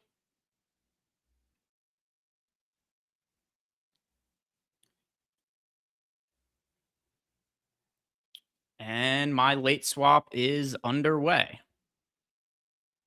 I know it's not the most thrilling part of the show when I am uploading my lineups to the late swap tool and running everything through, but you guys get it. It's something that I do have to do. We did also just get a projections update, so I'll really quickly go over to this. I'll show you guys what we have for the highest owned players on DraftKings and FanDuel now. And then my late swap just finished, so I'll let you guys know what I have here. I'm going to do one more. I have 12% of Kawamura on this late swap. I end up getting to 69% of Anthony Simons and 89% of Jaden Ivey. But I'm going to do one more run still. But that's what I have on the first run of late swaps. By the way, Mac, everything ran pretty well for me. So let me know if you're still running into issues, because I didn't have any problems. So it might have just been like a quick bug, or who knows, maybe something didn't fully upload in the CSV, but the tool seems to be working just fine for me at the moment. William Carlson, how do I think the Wizards will look next season? So how healthy are they going to be? Like, that's the biggest question I have for them right now. Like, Anthony Davis has not been healthy in a couple of years. He has a long injury history. Trae Young has been slowing down a little bit, and he's also been banged up a lot. I mean, he's barely played this season. So when healthy, I think that they are not like a contender, but I think they're a playoff team. I'm just very skeptical that they're going to be able to stay healthy. What is Sarr doing? I'm seeing a lot of people say Sarr breaking the slate. Also, that's a big part of it too, is like what is the development of some of the young guys look like for Washington? I think there's a lot of potential there. I just don't know what the odds of them hitting that ceiling really are because of some of the, aforementioned concerns. All right, so I've got my final run done here. I think I feel pretty comfortable with this. I ended up with 7% of Kawamura. Cool. And I have of Ivy now 91%. And of Anthony Simons, I have 76%. So that's what I'm rolling with as my final numbers here for these guys. And I'm uploading it to DraftKings right now. So got off Kawamura almost entirely. So it is going to be so annoying if he has a Nuke game right now. We've got Lazarus Taylor wants to know, what is our minutes projection for Oscar Tshiebwe? We have Tshiebwe in for 13 minutes. 13 minutes for Tshiebwe. So Nurkic coming off the bench, which as we now know means that he is going to play 0 minutes. But Oscar Tshiebwe, remember there was that weird situation with Tshiebwe like a month ago where he was initially listed as the starter and then he actually didn't end up starting and then he played 0 minutes in that game? The Jazz don't seem to love Oscar Tshiebwe, but we've got him in for 13 minutes. He's a good fantasy producer, so 16 fantasy points. Not impossible for him to end up having a decent game, but I think there's better plays on the slate.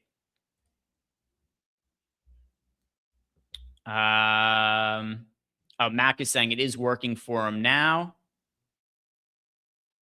Said that if I put allow duplicates in, so it's because if you allow duplicates in, it's because it's going to duplicate some of the lineup. So it means you'll be playing certain lineups multiple times. So that's why it's only the 50 lineups.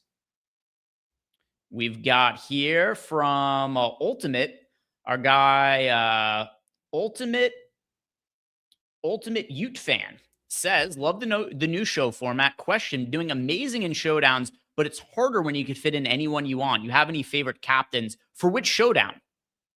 Because like there's a bunch of different showdowns. So let me know which showdown it is. And then on my computer that I run stuff on for DFS, I'll run the Sims and then I'll tell you what it is that I ended up getting to. But let me know which showdown it is you're playing. And you don't have to leave another super chat for that. Just throw it into the YouTube chat. Oh, Oklahoma. He says that the promo code, it ended up being free and not $1. All right, that's interesting. That's interesting. Oh, it's Chris Williams.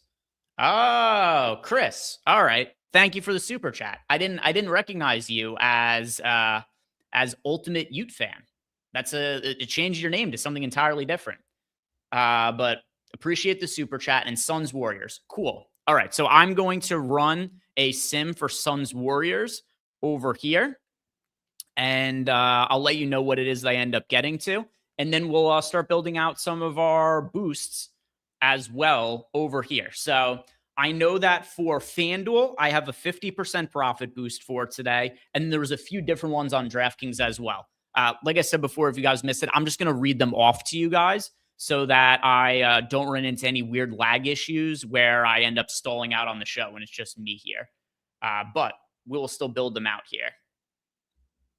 All right, so Suns Warriors, yes, I'm going to kick off a showdown sim for that for you, Chris, and I'll let you know what shows up. How many lineups are in that? Let me check that. The size of that contest. Sometimes they vary in size. That one, yeah, pretty small. That's just a 3,900 showdown for that one. All right, I've got some sims running for that, Chris, so I'll let you know what I get to. And then how are guys going to start the slate so far? Who's going well? Who's going poorly? We've got, boy, the Pistons can't do anything against the Wizards. 13 points with 3 minutes left in the first quarter. Cade's got 6 and 3.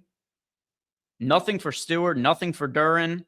They just brought the bench guys in. So Sasser, Javonte Green, LeVert, and Holland are all in.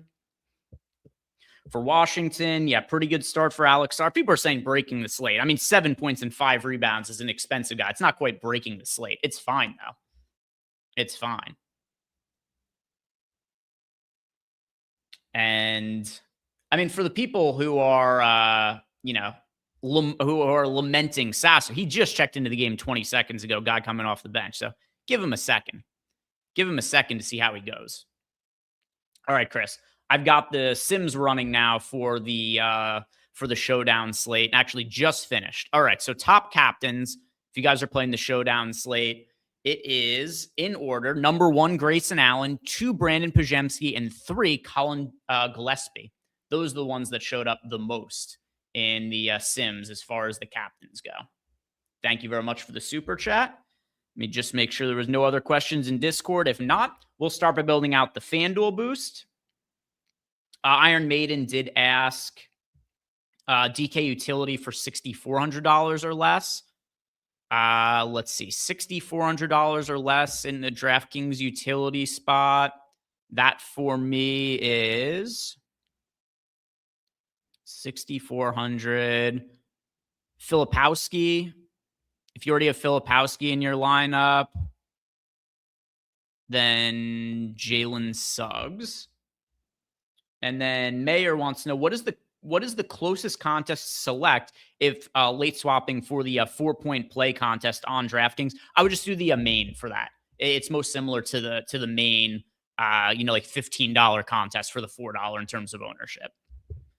All right, so first thing here, we're going to build out that FanDuel boost that I promised you guys. Here's what we've got for it. The rules, as I read it off on my phone. It is for FanDuel, a 50% profit boost for any 3-leg same-game parlay or same-game parlay plus. All right, so we have to build out a 3-game same-game parlay. And keep in mind, these 2 games are about to lock. So I'm going to look at one of the final 4 games on the slate, although probably won't look too much at the Philly Lakers game just because Joel Embiid is questionable. I have no read on whether Embiid's going to be in or out for it today. But let's go ahead and just select FanDuel because that's what we're going to be looking at here. And we'll see what projects the best. I'm hoping we could build something for Phoenix Golden State because some of those props did look really favorable on Grayson Allen.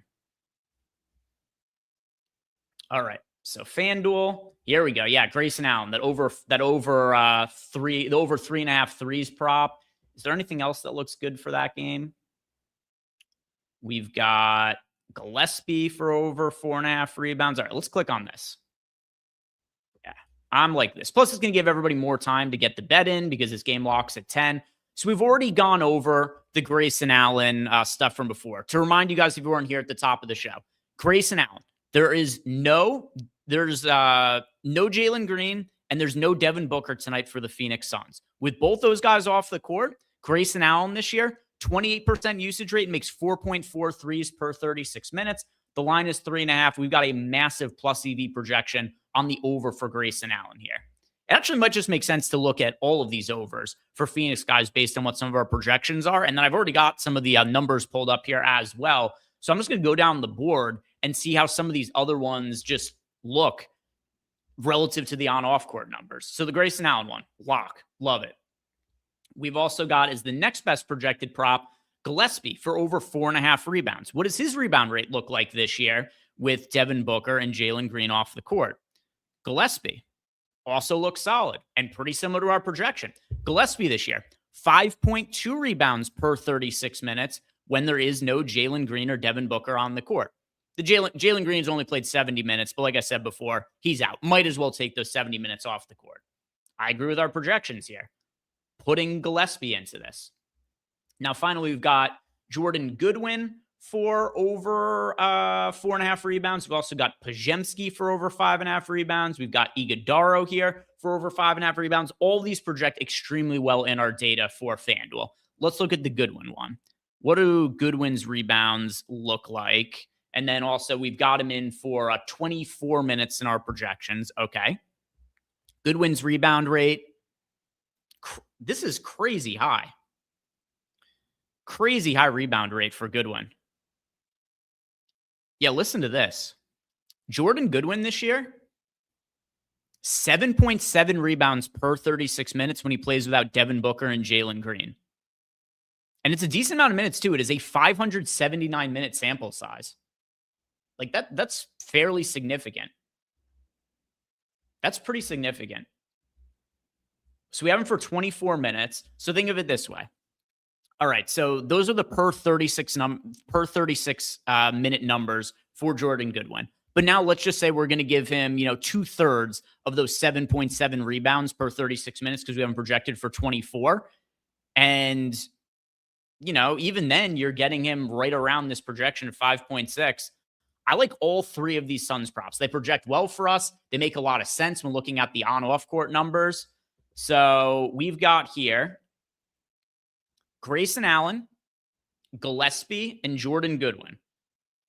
And it is over 3.5 threes for Grayson Allen. Placing this on my phone right now. And then also, like I said, I'm going to post this to Tails right after I place it on my phone. So if that's easier for you guys to tail it, you could go over to Tails as well. So Grayson Allen over 3.5 threes. Then we had Gillespie and Goodwin rebounds. Gillespie over 4.5 rebounds, which is plus money at plus 106. And then we've got Goodwin over 4.5 rebounds at plus 138. With the boost, this comes out to be plus 846. Placed it.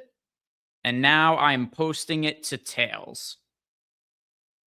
By the way, do you guys like that process? Like, I would like to be able to place it on my computer, but don't want to go over the same thing I said before. But do you guys like me posting it to Tails right after I post it or place it on the show just to make it easier to track and tail? Because I could do that every day if you guys prefer that and find it easier. It is going up right now.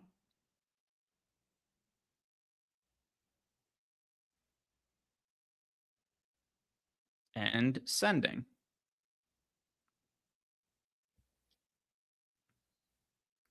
Law Green, what site is that? So just go to two ways. Either download the Tails app, which is totally free, or go to tails.bet, which is also free. It should be live on Tails now. Yeah, just went up. So you can either download the Tails app, just search for Tails in your phone app store, or in your search bar, go to tails.bet, and you'll find it there. Everything that I post on Tails is totally free. So the bet that I just posted there, you'll be able to find it. It's got a one-click tailable link to it as well. Yeah, there it is. So all you'd have to do if you go over to Tails, find that bet that I just posted, just simply press tail on it, and I'll pin it to my profile as well to make it a little bit easier to find. It'll be right at the top. People in chat saying Sasser doing well. Sasser is nuking. All right, let's see. What happened in the last 5 minutes while I was building this out? What did Sasser do? What did Sasser do? Yeah, there you go. So here's where Sasser's played 2.5 minutes and he's got 4 points and 2 boards. No reason to panic. By the way, Levert's also in foul trouble, which could also benefit Sasser a little bit. Sasser's also so cheap that if Sasser puts up 20 fantasy points there, you're feeling pretty good about him at min price. Rodney, what is my name on Tails? Just search Greg and you'll find me. Let's see. I am listed as, Greg Ehrenberg on Tails. My last name is spelled EHRENBERG. But if you just search Greg in the search bar and hit enter, I should come up pretty quickly there. Let's see. Were there any other super chats? Doesn't look like it. Were there any questions in Discord? Want to make sure I don't miss any of those. And all right, we've got a couple of questions, so I'll answer these. JEW, I tried to play FanDuel Max for the first time with DraftKings and never doing that again. Butchered my late swap CSVs. Sometimes it could be, if you have any questions about FanDuel versus DraftKings and all that, hit me up. Just send me a DM and I can help you. But yeah, they can be a little bit different. DK801 in chat, do I ever do sites like Pick6 or Underdog? So I would. Here's the problem. I live in New Jersey. Those sites do not operate in New Jersey, so I can't from here, or else I would. But I just can't play in the games that don't operate in my state. But I would love, especially pick six. I would love to do, because that seems like something that is ripe with a ton of value.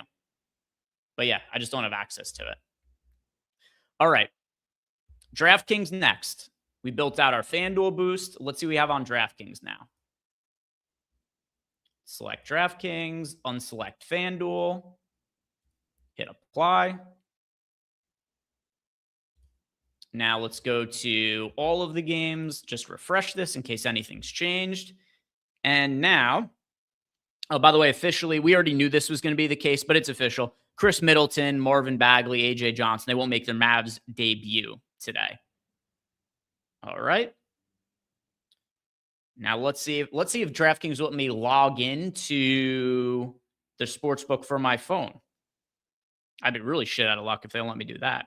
Cool, I'm in. All right.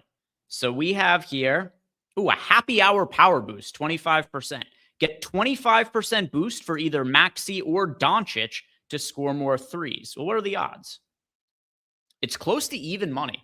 And we're getting the boost as well. So here's what whichever one, it's minus 126 on Luka, minus 105 on Maxey, and then we get a 25% boost. I'm just going to go to our data hub. Whoever we have projected for more threes between Luka and Maxey, that's who I'm going to lean towards. Let's see, we have Luka. Go to the projections here. Oh, sorry, stats projections. Click the wrong tab. If we sort by expected threes, I'm sure they're going to be towards the top. We've got Maxey for 3 point. Okay, so this is going to be Maxey for me for a couple of reasons. Number one, I mean, the projection is very comparable. 3.3 threes for Tyrese Maxey, 3.2 for Luka, but also on top of it, Joel Embiid is questionable. So if Embiid plays and I take the Maxey side with the boost, Maxey comes out to be plus 119. All right. So obviously you feel pretty good about a plus 119 bet when he's already projected for slightly more threes. But on top of it also, in the scenario where Embiid is ruled out, then you're going to be seeing Tyrese Maxey get a little bit of a boost in his 3-point projection as well. So I'm going to look at some on-off court data and what does the 3-point rate look like for Tyrese Maxey when Joel Embiid is off the court. So with Joel Embiid, Tyrese Maxey makes 3.2 threes per 36 minutes this year. Oh, interesting. It's actually gone down a little bit. I wonder why that is. It's just efficiency. Oh, yeah, a little bit of an efficiency drop. Not something I'm massively concerned about, though, because the usage rate is higher for Tyrese Maxey with Joel Embiid off the court. 31% usage rate versus 29%. Although I did anticipate it was going to be more of a boost, whereas it's kind of more like a neutral there. But either way, I mean, if you're using the boost, both sides are good bets. But when you've got Maxey minus 105 without the boost, Luka minus 126, and we got Maxey projected slightly higher, let's go with Maxey for our happy hour DraftKings boost. All right, what else do we have here? Is there a same game parlay boost for NBA on DraftKings today?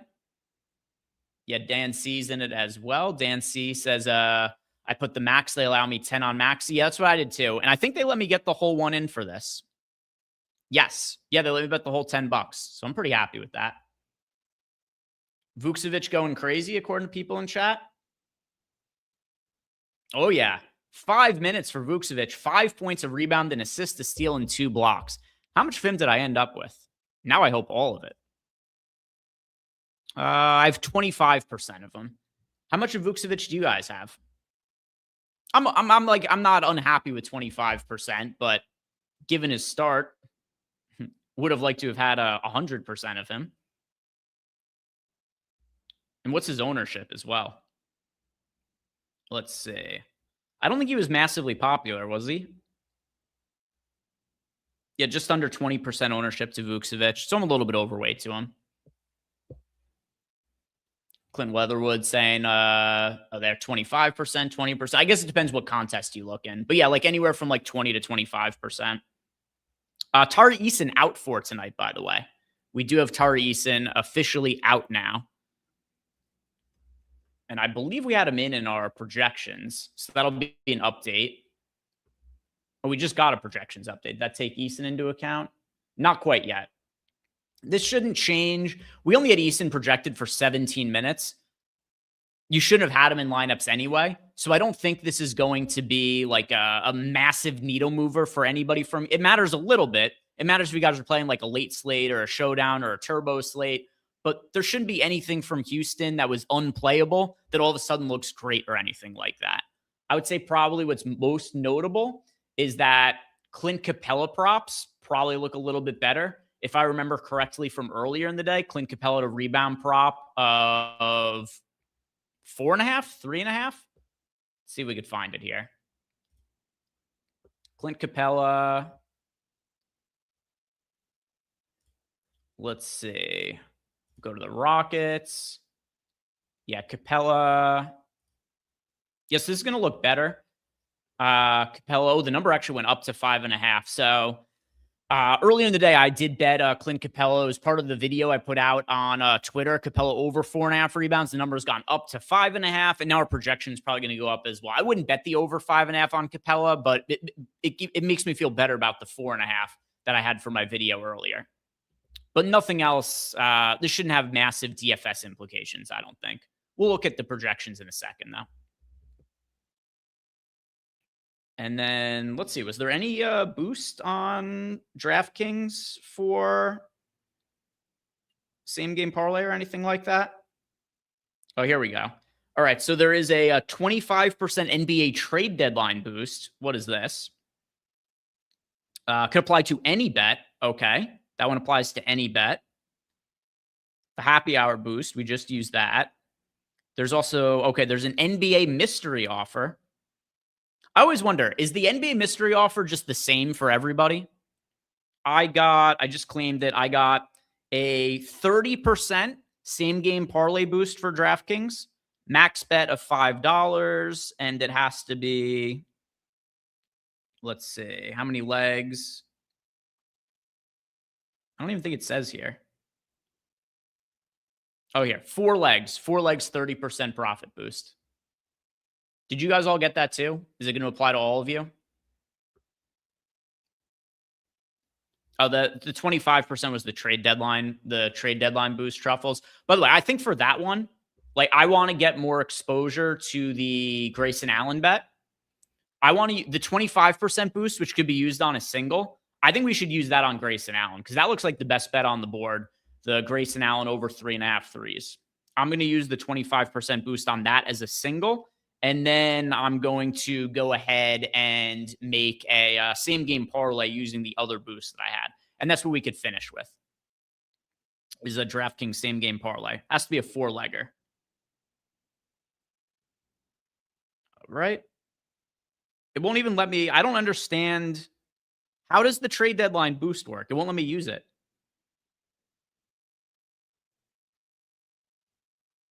It says it could be used on any single or any parlay, but then it doesn't show up. Why is this not but DraftKings not being favorable to me with the using the sportsbook in general today. Yeah, it is just not appearing. I'll try logging out and logging back in on my phone. Maybe that'll help.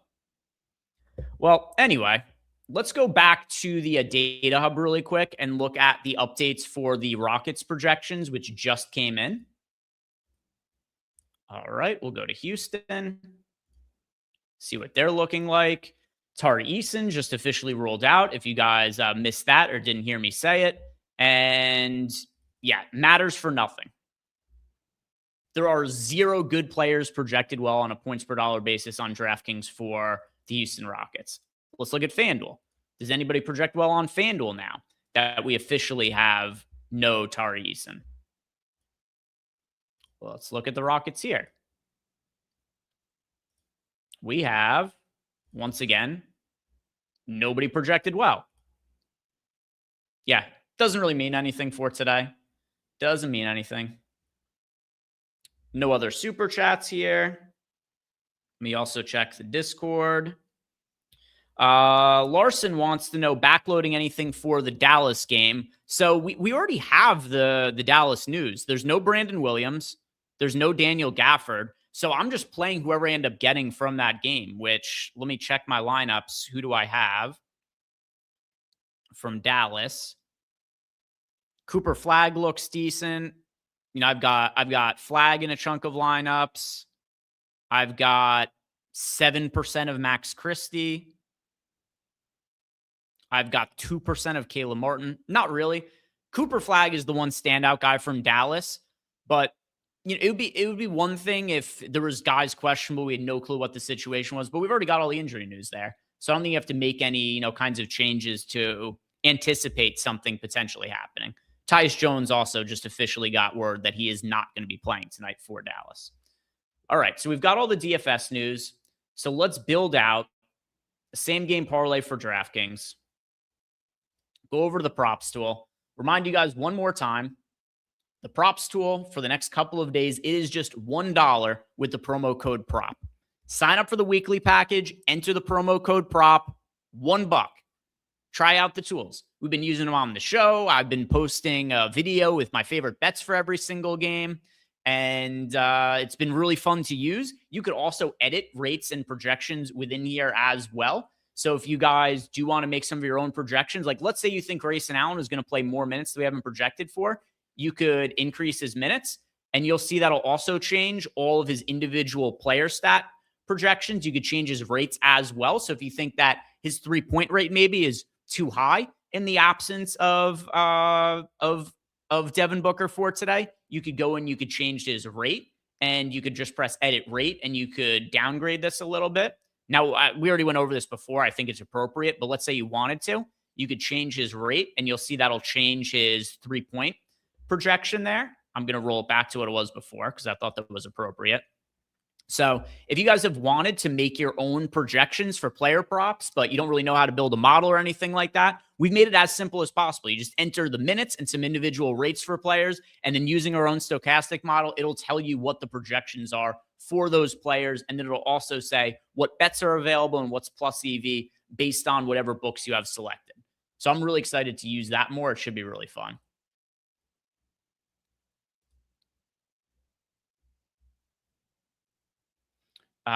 Blanchard, was I saying that Gafford was out or that we have the news? Yes, so we have for the I was saying we already have the news. Gafford is in, and Brandon Williams, I might have misspoke, but we already have the Dallas news. Gafford is in and Brandon Williams is out. But we already have the news, so there's no reason to backload lineups for Dallas guys, just hoping for news to break a certain way because we already got the news. But yeah, in case I said it incorrectly, Gafford in, Brandon Williams out for tonight. All right. Let's try to build the same game parlay on DraftKings now. We already made one on FanDuel for the Golden State Phoenix game. Let's see if we can make one. I mean, maybe we should just make one on DraftKings for it as well, because it just seems to have so much more value than the other games. I don't want to touch Philly Lakers right now. Reason I mentioned before, I just don't have a great read on Joel Embiid. Oh, actually, we've got a decent amount of plus EV bets for the Spurs Mavericks game. So I think we could do it for this game as well. So let's go to Dallas, and I'm going to look at some on-off court rates, and we're going to take Brandon Williams out for Dallas and see what that does for some of these guys. So we've got in total today, there's no PJ Washington. There's no Brandon Williams. Obviously, no Anthony Davis today either because he got traded. So I just want to make sure that I take him off. And then D'Angelo Russell, Jaden Hardy, they also are off the team now. So pretty shorthanded Dallas Mavericks team. Jason, yes, I'll post the DraftKings parlay details also. I'll post the DraftKings parlay details after we build it out here. All right, so what projects well? I want to start on the Dallas side. All right, so Cooper Flagg over 1.5 threes. How many threes has he been making with these guys off the court? It is funny how often I'll go and look at some of the on-off court data and just see how similarly it matches our projections. So Cooper Flagg this year with no Brandon Williams, no Anthony Davis, and no PJ Washington on the court, he is making 1.7 threes per 36 minutes. What is our projection on him? 1.63s at plus 137 on the over. So that makes sense. We could plug in the Cooper Flag line. Caleb Martin. Let's see, what is Caleb Martin's assist rate? Caleb Martin, who we have projected for 29 minutes. Another one, Caleb Martin this year. Same deal. With all those guys off the court, Caleb Martin's putting up 4.7 assists per 36 minutes. We've got him in for not quite 36 minutes, but I actually think if anything, our assist projection on Caleb Martin could maybe even be a little bit higher just based on some of those on-off court numbers. So we'll plug in the Caleb Martin over 2.5 assists, have him for 3.4. If I had to make an adjustment, I would up the assist rate for Caleb Martin, but it's like, what does it matter at this point? It already looks good. We're already plugging it in. All upping the assist rate is going to do is tell us it looks even better, but it's a bet for us either way. Oh, Escobar. Okay, my bad. So Escobar in chat saying the DK trade deadline boost can only be used for an NBA future. Got it. Okay. All right. So that's what I had missed.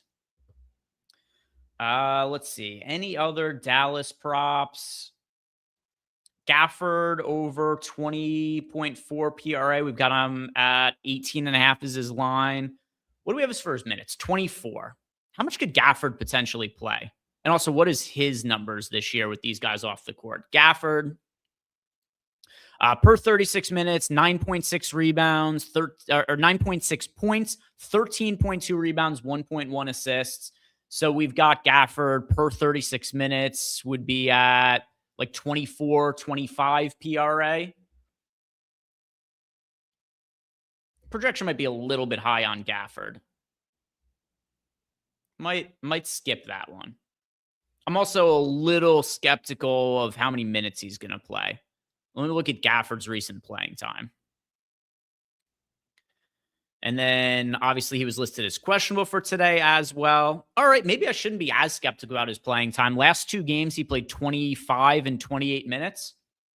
All right, I thought maybe we were going to see lesser minutes, but now that I'm looking at Gafford's playing time the last couple of games, makes me feel better about the 24-minute projection we have on Gafford. So I'll add that to the mix as well. Is there any other props that just project really well? We've got Keldon Johnson in for 27 minutes, over 5.5 rebounds projected for 6.8. How many minutes has Keldon Johnson been playing lately? So we've got, for the Spurs side of the game, if you guys recall, Dylan Harper missed last game, but Harper is probable for today's game. So that should be a non-issue. Let's see. Spurs. We've got for the Spurs, yeah, Dylan Harper's in. You've got Kelly Olynyk in. So Keldon Johnson, we have projected for 27 minutes. That puts him at 6.8 rebounds. I think the minutes projection may be 1 or 2 too high. Let's see what happens if we go to Keldon Johnson and just lower his minutes by 2. If we take 2 minutes away from Keldon Johnson, does it still project decently? If he's at 25 minutes and still projects well for the rebound prop, then I'm good with it. Probably a little bit easier to look at here, actually. All right, rebound prop. All right, so when I made the minutes adjustment to Keldon Johnson, he still ended up projecting for 6.3 rebounds with the 5.5 line. So, all right, I'm good to plug that in then. Let's add the Keldon Johnson prop. And that gives us a 4-leg same-game parlay, which I'm going to enter into my phone right now, of Cooper Flag for, find the game here. Here we go. All right, and this is what will close out the show. So we've got Cooper Flag over 1.5 threes, plus 137. We've got Caleb Martin over 2.5 assists. That one is at minus 143. Okay, find the assist market. Then we've got Daniel Gafford for over 20.5 PRA.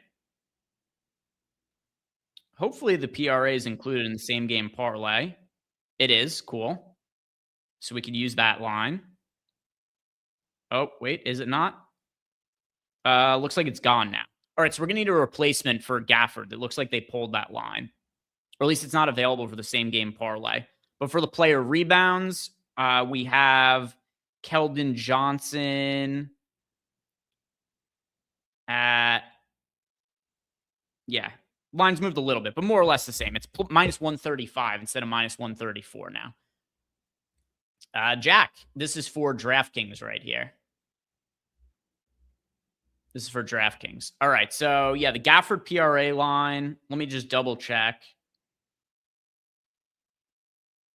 Is it? Oh, no, it's there now. All right, it just wasn't there a second ago. Yeah, if you go to the over-under, the Gafford PRA line isn't there, but if you go to just the player combos in the SGP section, it is there. So if I enter that in, we get to, all right, we have, it ends up being 13-1 as a same-game parlay, and the lines are Cooper Flagg over 1.5 threes, Caleb Martin over 2.5 assists, Daniel Gafford over 18.5 PRA, and Keldon Johnson over 5.5 rebounds. And let's see, it says the max wager is $20. Well, they let me bet $20. They let me bet $9. And then I'll post this to Tails for you guys as well, which I said I was going to do. And then once it's posted to Tails, we'll log off for the night. If you guys have any final questions for me before I sign off, throw them into the Discord or the YouTube chat. If not, that'll be a night for us. And that is going up on Tails right now. And because somebody had asked before, just Tails, there's a link down below in the YouTube description. Go to tails.bet. You could go to the Tails app. Lots of ways to get to Tails. All right. And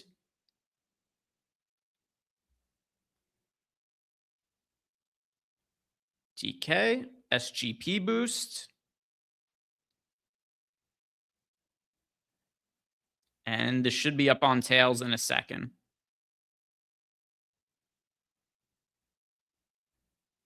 Boom.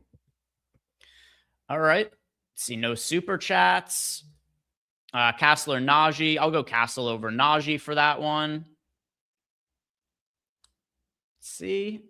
Nothing else in the Discord, in the YouTube. Let's see on Discord. Yeah, nothing else there as well. All right, guys, that is going to do it for us. Thank you all very much for watching. Like the video, subscribe if you haven't already. Other than that, guys, good luck with all your lineups tonight. We'll see you back here tomorrow. Later, guys.